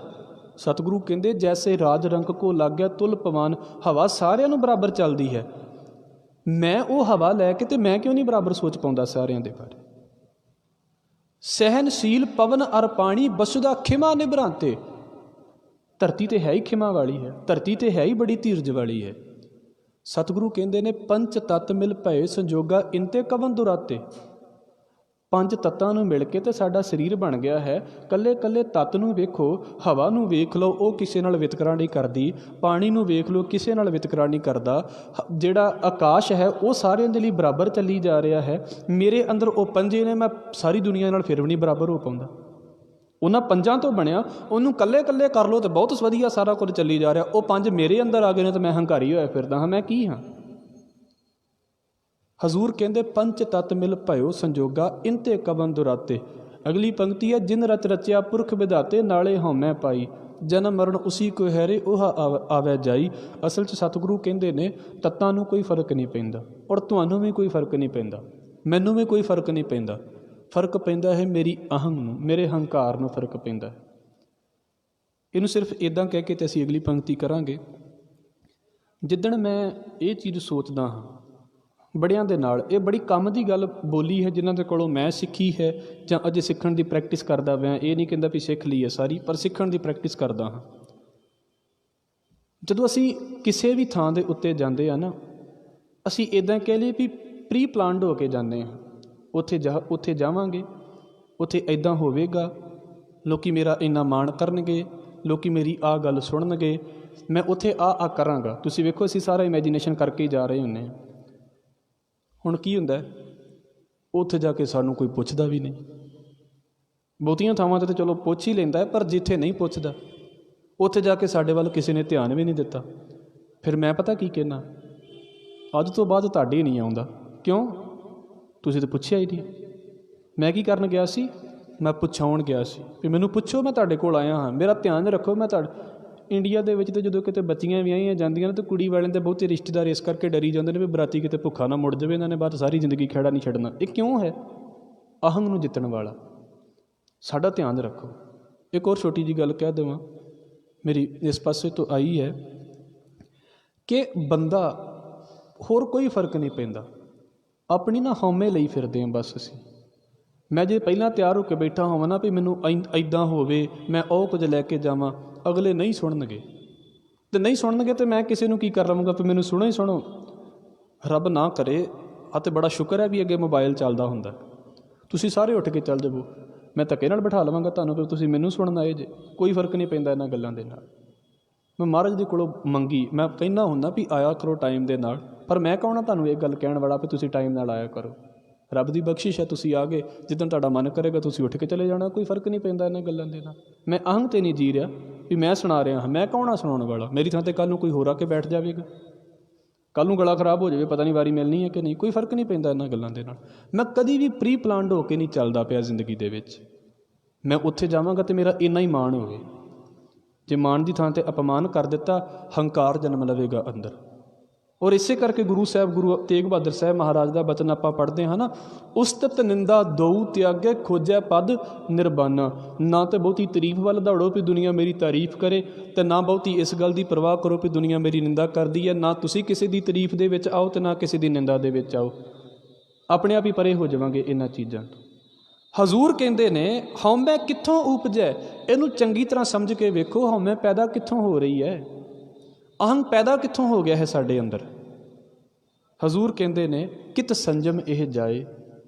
ਫਿਰ ਇਹਦਾ ਇਲਾਜ ਕਿੱਦਾਂ ਹੋਵੇ? ਹੈ ਤਾਂ ਐਡੀ ਖਤਰਨਾਕ ਬਿਮਾਰੀ ਹੈ, ਜਿੱਦਾਂ ਤੁਸੀਂ ਵੇਖੋ ਨਾ, ਕਈ ਵਿਚਾਰਿਆਂ ਨੂੰ ਬਿਮਾਰੀ ਲੱਗ ਜਾਂਦੀ ਹੈ, ਉਹ ਡਾਇਗਨੋਜ਼ ਹੀ ਨਹੀਂ ਹੋ ਪਾਉਂਦੀ ਵੀ ਉਹਨੂੰ ਬਿਮਾਰੀ ਹੈ ਕਿਹੜੀ ਹੈ। ਕੁਝ ਬਿਮਾਰੀਆਂ ਤਾਂ ਇੱਦਾਂ ਦੀ ਹੁੰਦੀਆਂ ਵੀ ਮੈਂ ਡਾਕਟਰ ਦੇ ਕੋਲ ਜਾ ਗਿਆ ਅਤੇ ਡਾਕਟਰ ਨੇ ਕੀ ਕੀਤਾ, ਕੁਝ ਟੈਸਟ ਲਿਖ ਦਿੱਤੇ ਅਤੇ ਟੈਸਟ ਦੇ ਵਿੱਚ ਬਿਮਾਰੀ ਆ ਗਈ ਵੀ ਤੈਨੂੰ ਆਹ ਪ੍ਰੋਬਲਮ ਹੈ। ਕਈਆਂ ਵਿਚਾਰਿਆਂ ਦੀ ਤਾਂ ਬਿਮਾਰੀ ਲੱਭਦੇ ਹੀ ਵੇਖੋ 6-6 ਮਹੀਨੇ ਲੱਗ ਜਾਂਦੇ ਵੀ ਸਾਨੂੰ ਬਿਮਾਰੀ ਦਾ ਹੀ ਨਹੀਂ ਪਤਾ ਲੱਗਦਾ ਪਿਆ। ਸਾਡੇ ਅਹੰਗ ਦੇ ਨਾਲ ਇੱਦਾਂ ਹੁੰਦਾ। ਮੈਂ ਰੱਜ ਕੇ ਹੰਕਾਰੀ ਹੁੰਦਾ ਹਾਂ, ਰੱਜ ਕੇ, ਥੋੜ੍ਹਾ ਬਹੁਤਾ ਵੀ ਨਹੀਂ। ਪਰ ਮੈਨੂੰ ਕੋਈ ਕਹੇ ਨਾ ਵੀ ਤੈਨੂੰ ਹੰਕਾਰ ਦੀ ਬਿਮਾਰੀ ਹੈ, ਅਤੇ ਮੇਰੀ ਹਾਲਤ ਉਸ ਡਾਕਟਰ ਵਾਲੀ ਹੈ ਜਿਹਨੂੰ ਅਜੇ ਤੱਕ ਬਿਮਾਰੀ ਲੱਭਦੀ ਹੀ ਨਹੀਂ ਪਈ। ਮੈਨੂੰ ਲੱਗਦਾ ਹੀ ਨਹੀਂ ਮੈਂ ਹੰਕਾਰੀ ਹਾਂ। ਮੈਂ ਤਾਂ ਪਾਠ ਕਰਕੇ ਸੈਟਿਸਫਾਈ ਹੋ ਗਿਆ ਨਾ ਵੀ ਹੁਣ ਮੈਂ ਕਾਹਦਾ ਹੰਕਾਰੀ ਹਾਂ। ਇਹਨਾਂ ਨਹੀਂ ਪਤਾ ਵੀ ਪਾਠ ਨੇ ਐਨਰਜੀ ਦੇਤੀ ਹੈ ਮੇਰੇ ਹੰਕਾਰ ਨੂੰ, ਸੇਵਾ ਨੇ ਐਨਰਜੀ ਦੇਤੀ ਹੈ ਮੇਰੇ ਹੰਕਾਰ। ਸਤਿਗੁਰੂ ਕਹਿੰਦੇ ਕਿਤ ਸੰਜਮ ਇਹ ਜਾਏ। ਫਿਰ ਇਹ ਜਿਹੜੀ ਹਉਮੈ ਹੈ ਇਹ ਦੂਰ ਕਿੱਦਾਂ ਹੋਵੇ? ਵੈਸੇ ਇਹ ਨਾ ਸਾਡੇ ਸਕੂਲਾਂ ਦੇ ਵਿੱਚ ਹੀ ਬੜੀ ਵੱਡੀ ਪ੍ਰੋਬਲਮ ਆ ਗਈ ਹੈ। ਮੈਂ ਵੀ ਉਹਨਾਂ ਸਕੂਲਾਂ ਦੇ ਵਿੱਚੋਂ ਪੜ੍ਹਿਆ ਹਾਂ, ਪਰ ਜਦੋਂ ਅਸੀਂ ਪੜ੍ਹਦੇ ਸੀ ਸਾਰੇ ਇੱਦਾਂ ਹੀ ਪੜ੍ਹਦੇ ਸੀ। ਹੁਣ ਸਾਡੀ ਸਕੂਲਿੰਗ ਦੇ ਬਦਲਣ ਦਾ ਥੋੜ੍ਹਾ ਜਿਹਾ ਟਾਈਮ ਹੋ ਗਿਆ। ਸਾਡੇ ਵਿੱਚ ਨਾ ਜਿੱਦਬਾਜ਼ੀ ਚੱਲਦੀ ਹੈ ਵੀ ਕਿਹੜਾ ਬੰਦਾ ਸਭ ਤੋਂ ਪਰਫੈਕਟ ਹੈ। ਬਸ ਇਹੋ ਹੀ ਜਿੱਦਬਾਜ਼ੀ ਸਾਨੂੰ ਲੈ ਕੇ ਬਹਿ ਜਾਂਦੀ। ਬਹੁਤੀ ਵਾਰ ਬੱਚੇ ਇਸ ਗੱਲ ਤੋਂ, ਮੈਂ ਕਹਿੰਦਾ ਹੁੰਦਾ ਵੀ ਜਦੋਂ ਕਿਤੇ ਮੈਂ ਪਹਿਲਾਂ ਇਸ ਗੱਲ ਨੂੰ ਬੋਲਦਾ ਹਾਂ, ਚਲੋ ਇਹੋ ਹੀ ਸ਼ਲੋਕ ਅੱਜ ਅਸੀਂ ਕਵਰ ਕਰਾਂਗੇ। ਮੈਂ ਆਪਣੀ ਗੱਲ ਹੀ ਕਰ ਦੇਵਾਂ, ਆਪਾਂ ਬਹੁਤੇ ਪੜ੍ਹੇ ਲਿਖੇ ਨਹੀਂ ਹਾਂ। ਚਲੋ ਮਹਾਰਾਜ ਦੀ ਕਿਰਪਾ ਸੀ ਵੀ ਪਹੁੰਚ ਗਏ, ਫਿਰ ਵੀ ਇੱਕ ਦੀ ਡਿਗਰੀ ਕਿਤੇ ਜੇਬ ਦੇ ਵਿੱਚ ਪੈ ਗਈ। ਪਤਾ ਨਹੀਂ ਕਿੱਦਾਂ ਰੱਬ ਦੀ ਮਰਜ਼ੀ ਸੀ, ਚੰਗੇ ਬੰਦੇ ਮਿਲ ਗਏ, ਕਹਿੰਦੇ ਪੜ੍ਹ ਲਓ 2 ਅੱਖਰ, ਜਦੋਂ ਸਾਨੂੰ ਪਤਾ ਨਹੀਂ ਸੀ ਵੀ ਪੜ੍ਹਾਈ ਕੀ ਚੀਜ਼ ਹੈ। ਹੈਰਾਨੀ ਦੀ ਗੱਲ ਹੈ 95% ਪਲੱਸ ਨੰਬਰ ਲੈ ਕੇ ਬੱਚੇ ਬੈਠੇ ਹੁੰਦੇ, ਉਹ ਫਿਰ ਵੀ ਖੁਸ਼ ਨਹੀਂ ਹੁੰਦੇ। ਉਹ ਮੈਂ ਕਹਿੰਦਾ ਹੁੰਦਾ ਵੀ ਸਾਡੀਆਂ 2 ਕਲਾਸਾਂ, ਮੇਰੀਆਂ 2 ਕਲਾਸਾਂ ਮਿਲਾ ਲਓ ਤਾਂ ਫਿਰ ਨਹੀਂ 95 ਬਣਦੇ ਕਿਤੇ। ਅਤੇ ਇਹਦਾ ਮਤਲਬ ਅਸੀਂ ਰੋਟੀ ਨਹੀਂ ਖਾ ਰਹੇ ਜ਼ਿੰਦਗੀ ਦੇ ਵਿੱਚ, ਬੜੀ ਸੌਖੀ ਰੋਟੀ ਖਾ ਰਹੇ ਹਾਂ। ਪਰ ਤੁਸੀਂ ਵੇਖੋ ਅੱਜ ਕੱਲ੍ਹ ਦੀ ਹਾਲ ਕਿੱਥੇ ਪਹੁੰਚ ਗਏ ਨੇ। ਮੈਂ ਕਹਿੰਦਾ ਵੀ 85 ਵੀ ਥੋੜ੍ਹੇ ਨਹੀਂ ਹੁੰਦੇ, ਅਤੇ ਉਹਨੂੰ ਪੁੱਛਦੇ ਨੇ ਵੀ ਕਿੰਨੇ ਨੰਬਰ ਆਏ ਆ, 85 ਹੀ ਆਏ ਆ। ਹੱਦ ਹੋਈ ਪਈ ਹੈ। ਹੋਰ ਕੀ ਚਾਹੀਦਾ ਜ਼ਿੰਦਗੀ ਦੇ ਵਿੱਚ। ਔਰ ਪ੍ਰੈਸ਼ਰ ਵੇਖੋ ਕਿੰਨਿਆਂ ਦਾ ਉਹਦੇ ਉੱਤੇ। ਉਹਨੂੰ ਬੜੀ ਸੰਤੁਸ਼ਟੀ ਹੋਣੀ ਸੀ 85 ਆ ਕੇ। ਉਹਨੂੰ ਪ੍ਰੋਬਲਮ ਇਹ ਹੋ ਗਈ ਹੈ ਵੀ ਮਾਂ ਪਿਓ ਨੇ ਪੁੱਛਣਾ ਵੀ ਤੇਰੇ ਨਾਲ ਪੜ੍ਹਦਾ ਉਹਨੂੰ ਕਿੰਨੇ ਆਏ ਆ। ਅਤੇ ਜੇ ਉਹਨੂੰ 1% ਵੀ 0.1% ਵੀ ਵੱਧ ਆਇਆ ਹੋਇਆ ਨਾ, ਅਤੇ ਨਾ ਮਾਂ ਪਿਓ ਨੂੰ ਰੋਟੀ ਸਵਾਦ ਲੱਗਣੀ ਹੈ ਅਤੇ ਨਾ ਬੱਚਿਆਂ ਨੂੰ ਸਵਾਦ ਲੱਗਣੀ ਹੈ। ਕਿਉਂ? ਕਿਉਂਕਿ ਅਹੰ ਤੇ ਇਹ ਗੱਲ ਕਹਿ ਰਿਹਾ ਸੀ ਵੀ ਉਹਦੇ ਘੱਟ ਆਏ ਹੁੰਦੇ ਫਿਰ ਵਧੀਆ ਸੀ, ਫਿਰ ਭਾਵੇਂ ਤੇਰੇ 80 ਵੀ ਆ ਜਾਂਦੇ ਮੈਂ ਸੰਤੁਸ਼ਟ ਸੀ, ਕਿਉਂਕਿ ਉਹਦੇ ਜ਼ਿਆਦਾ ਨਹੀਂ ਸੀ ਆਉਣੇ ਚਾਹੀਦੇ। ਲੜਾਈ ਤਾਂ ਈਗੋ ਦੀ ਹੋ ਰਹੀ ਹੈ, ਨੰਬਰਾਂ ਦੀ ਕਾਹਦੀ ਲੜਾਈ ਹੋ ਰਹੀ। ਥੋੜ੍ਹਾ ਨਹੀਂ ਹੈ 85, ਪਰ ਤੁਸੀਂ ਵੇਖੋ ਕਿਉਂ ਥੋੜ੍ਹਾ ਹੈ, ਕਿਉਂਕਿ ਦੂਸਰਾ ਜ਼ਿਆਦਾ ਅੱਗੇ ਕਰੀ ਜਾ ਰਿਹਾ।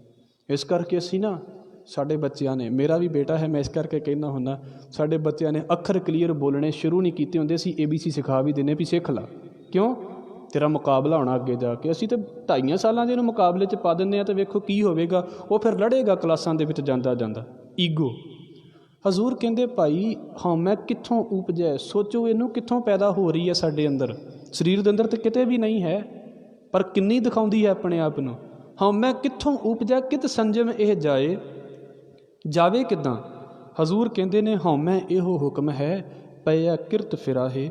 ਹਉਮੈ ਦਾ ਇਹ ਹੁਕਮ ਹੈ, ਇੱਦਾਂ ਕਹਿ ਲਈਏ ਵਾਹਿਗੁਰੂ ਰੱਬ ਦਾ ਇਹ ਹੁਕਮ ਹੈ ਵੀ ਬਸ ਆਪਣੇ ਸੁਭਾਅ ਜਿਹੋ ਜਿਹੇ ਬਣ ਗਏ ਅਸੀਂ ਉਹਦੇ ਦੁਆਲੇ ਘੁੰਮੀ ਜਾਂਦੇ ਹਾਂ।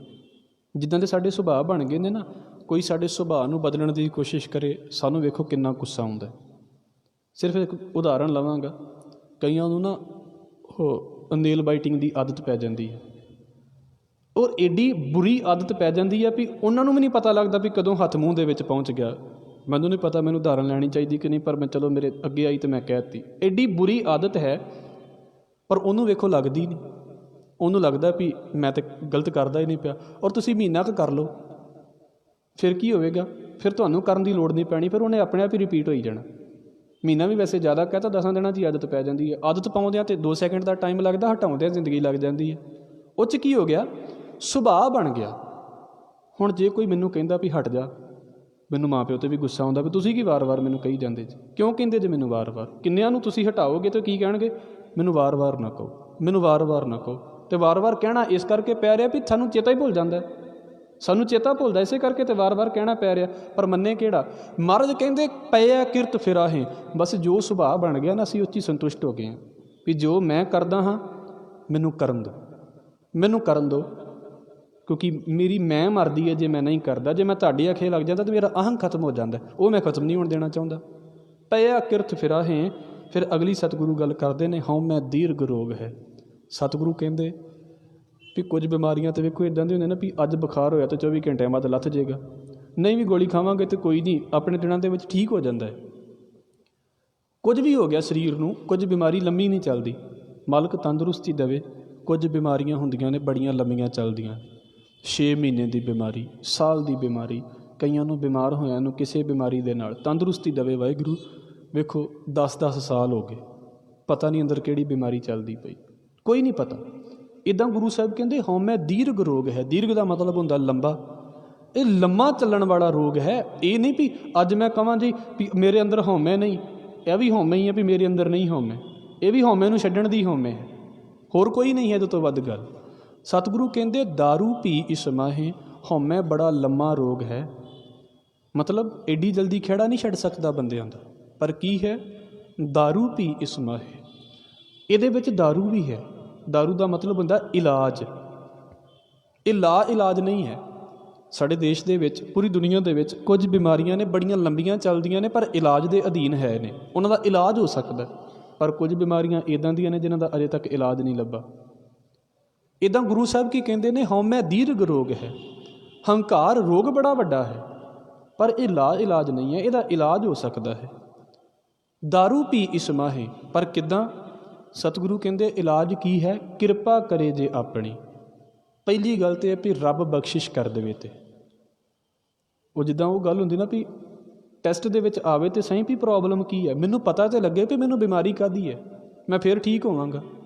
ਕਿਰਪਾ ਕਰੇ ਜੇ ਆਪਣੀ। ਮਹਾਰਾਜ ਕਹਿੰਦੇ ਰੱਬ ਕਿਰਪਾ ਕਰਦਾ ਹੈ ਅਤੇ ਫਿਰ ਬੰਦੇ ਨੂੰ ਸਮਝ ਆਉਂਦੀ ਹੈ ਵੀ ਅਸਲ ਦੇ ਵਿੱਚ ਮੈਂ ਕਰਦਾ ਕੀ ਫਿਰਦਾ ਹਾਂ ਜ਼ਿੰਦਗੀ ਦੇ ਵਿੱਚ, ਅਤੇ ਮੈਂ ਹਾਂ ਕੀ। ਤਾਂ ਗੁਰ ਕਾ ਸ਼ਬਦ ਕਮਾਹੇ। ਫਿਰ ਬੰਦੇ ਗੁਰੂ ਦੇ ਸ਼ਬਦ ਨੂੰ ਕਮਾਉਣ ਦੇ ਲਈ ਆਉਂਦੇ ਨੇ।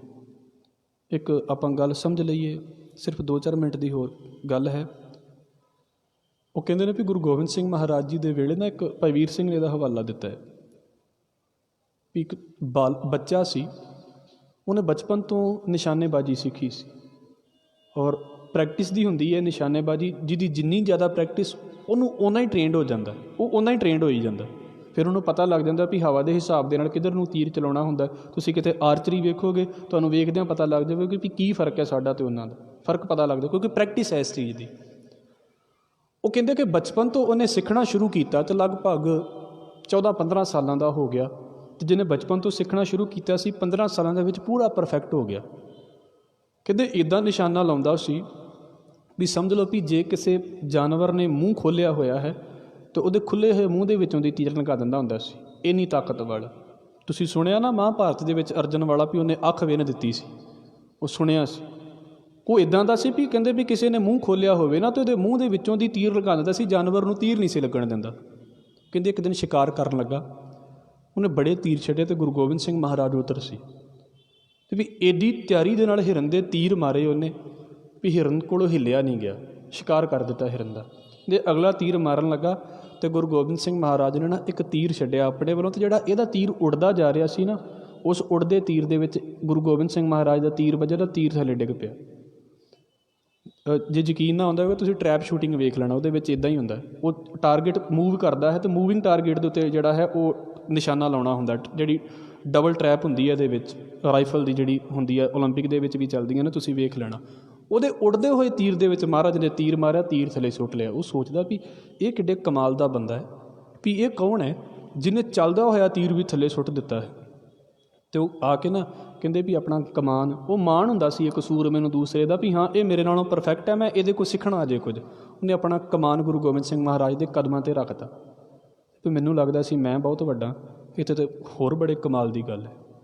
ਅਤੇ ਗੁਰੂ ਗੋਬਿੰਦ ਸਿੰਘ ਮਹਾਰਾਜ ਨੇ ਕਹਿੰਦੇ ਵੀ ਉਹਦਾ ਕਮਾਨ ਉਹਨੂੰ ਹੱਥ ਦੇ ਵਿੱਚ ਫੜਾਇਆ, ਕਹਿੰਦੇ ਵੀ ਅਸਲ ਦੇ ਵਿੱਚ ਸਾਨੂੰ ਪਤਾ ਵੀ ਤੂੰ ਬਹੁਤ ਵਧੀਆ ਹੈ, ਸਾਨੂੰ ਵੀ ਪਤਾ ਹੈ ਵੀ ਤੇਰੇ ਨਾਲ ਦਾ ਨਿਸ਼ਾਨੇਬਾਜ਼ ਕੋਈ ਨਹੀਂ, ਪਰ ਤੇਰੀ ਹਉਮੈ ਸ਼ਾਂਤ ਕਰਨੀ ਸੀ ਵੀ ਤੈਨੂੰ ਇਹ ਨਾ ਲੱਗੇ ਵੀ ਤੂੰ ਹੀ ਹੈ ਇਸ ਦੁਨੀਆ ਦੇ ਵਿੱਚ। ਤੂੰ ਬਹੁਤ ਵਧੀਆ ਹੈ ਪਰ ਤੂੰ ਹੀ ਬਹੁਤ ਵਧੀਆ ਨਹੀਂ ਹੈ ਵੀ ਤੂੰ ਹੀ ਹੈ ਇਸ ਦੁਨੀਆ ਦੇ ਵਿੱਚ। ਫਰਕ ਸਿਰਫ ਇੰਨਾ ਕੁ ਹੈ, ਅਸੀਂ ਸਾਰੇ ਵਧੀਆ ਹੋ ਸਕਦੇ ਹਾਂ ਪਰ ਇਸ ਗੱਲ ਦਾ ਵਹਿਮ ਨਾ ਪਾਲ ਕੇ ਜਾਈਏ ਵੀ ਮੈਂ ਹੀ ਇਸ ਦੁਨੀਆ ਦੇ ਵਿੱਚ ਸਭ ਤੋਂ ਵਧੀਆ ਹਾਂ।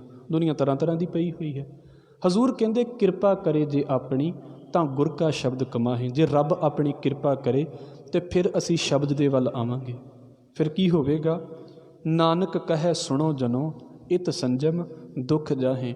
ਨਾਨਕ ਆਖਦਾ ਹੈ, ਭਾਵ ਕਿ ਗੁਰੂ ਅੰਗਦ ਸਾਹਿਬ ਮਹਾਰਾਜ ਆਖਦੇ ਨੇ, ਇਹ ਸੰਤ ਜਨੋ, ਇਹ ਰੱਬ ਦੇ ਪਿਆਰਿਓ, ਇਸ ਗੱਲ ਨੂੰ ਸੁਣੋ, ਇਤ ਸੰਜਮ, ਇਸ ਤਰੀਕੇ ਨੂੰ ਵਰਤੀਏ ਅਤੇ ਹਉਮੈ ਜਾਂਦੀ ਹੈ। ਕਿਹੜੇ ਤਰੀਕੇ ਨੂੰ? ਸ਼ਬਦ ਨੂੰ, ਸ਼ਬਦ ਨੂੰ ਸਮਝੀਏ, ਸ਼ਬਦ ਨੂੰ ਕਮਾਈਏ। ਕਿੱਦਾਂ ਮੈਂ ਆਪਣੇ ਅੰਦਰੋਂ ਅਹੰਗ ਸ਼ਾਂਤ ਕਰਨਾ ਹੈ, ਕਿੱਦਾਂ ਮੈਂ ਆਪਣੇ ਅੰਦਰੋਂ ਈਗੋ ਨੂੰ ਜਿਹੜਾ ਹੈ ਉਹ ਖ਼ਤਮ ਕਰਕੇ ਰੱਖਣਾ ਹੈ ਵੀ ਮੈਂ ਕੀ ਹਾਂ, ਮੈਂ ਕੁਝ ਵੀ ਨਹੀਂ ਹਾਂ। ਇਹਨੂੰ ਸਮਝ ਲੈਣਾ। ਆਪਣੇ ਅਹੰਗ ਨੂੰ ਪਹਿਲਾਂ ਸਮਝੀਏ। ਉਹਦੇ ਲਈ ਸਤਿਗੁਰੂ ਨੇ ਪਿਛਲਾ ਸ਼ਲੋਕ ਦੱਸਿਆ ਸੀ, ਉਹਨੂੰ ਖ਼ਤਮ ਕਿੱਦਾਂ ਕਰਨਾ ਹੈ ਉਹ ਇਸ ਥਾਂ ਦੇ ਉੱਤੇ ਮਹਾਰਾਜ ਨੇ ਬੋਲਿਆ ਹੈ। ਸਤਿਗੁਰੂ ਕਿਰਪਾ ਕਰਨ ਇਹਦੇ ਨਾਲ ਪੌੜੀ ਹੈ, ਉਹ ਅਸੀਂ ਕੱਲ੍ਹ ਦੇ ਸਮੇਂ ਦੇ ਵਿੱਚ ਵਿਚਾਰਨ ਦੀ ਕੋਸ਼ਿਸ਼ ਕਰਾਂਗੇ। ਸ਼ਬਦ ਨੂੰ ਸਮਝੀਏ ਪਰ ਪਹਿਲਾਂ ਉਹਦੇ ਤੋਂ ਆਪਣੇ ਅਹੰਗ ਨੂੰ ਸਮਝ ਲਈਏ। ਦਾਤਾਰ ਕਿਰਪਾ ਕਰਨ। ਆਪ ਜੀ ਦੇ ਚਰਨਾਂ ਦੇ ਵਿੱਚ ਬੇਨਤੀਆਂ ਕਰਦਿਆਂ ਹੋਈਆਂ ਭੁੱਲਾਂ ਦੀ ਖਿਮਾ ਫਤਿਹ ਨਾਲ ਸਾਂਝ ਪਾਓ ਜੀ। ਵਾਹਿਗੁਰੂ ਜੀ ਕਾ ਖਾਲਸਾ, ਵਾਹਿਗੁਰੂ ਜੀ ਕੀ ਫਤਿਹ। ਵਾਹਿਗੁਰੂ।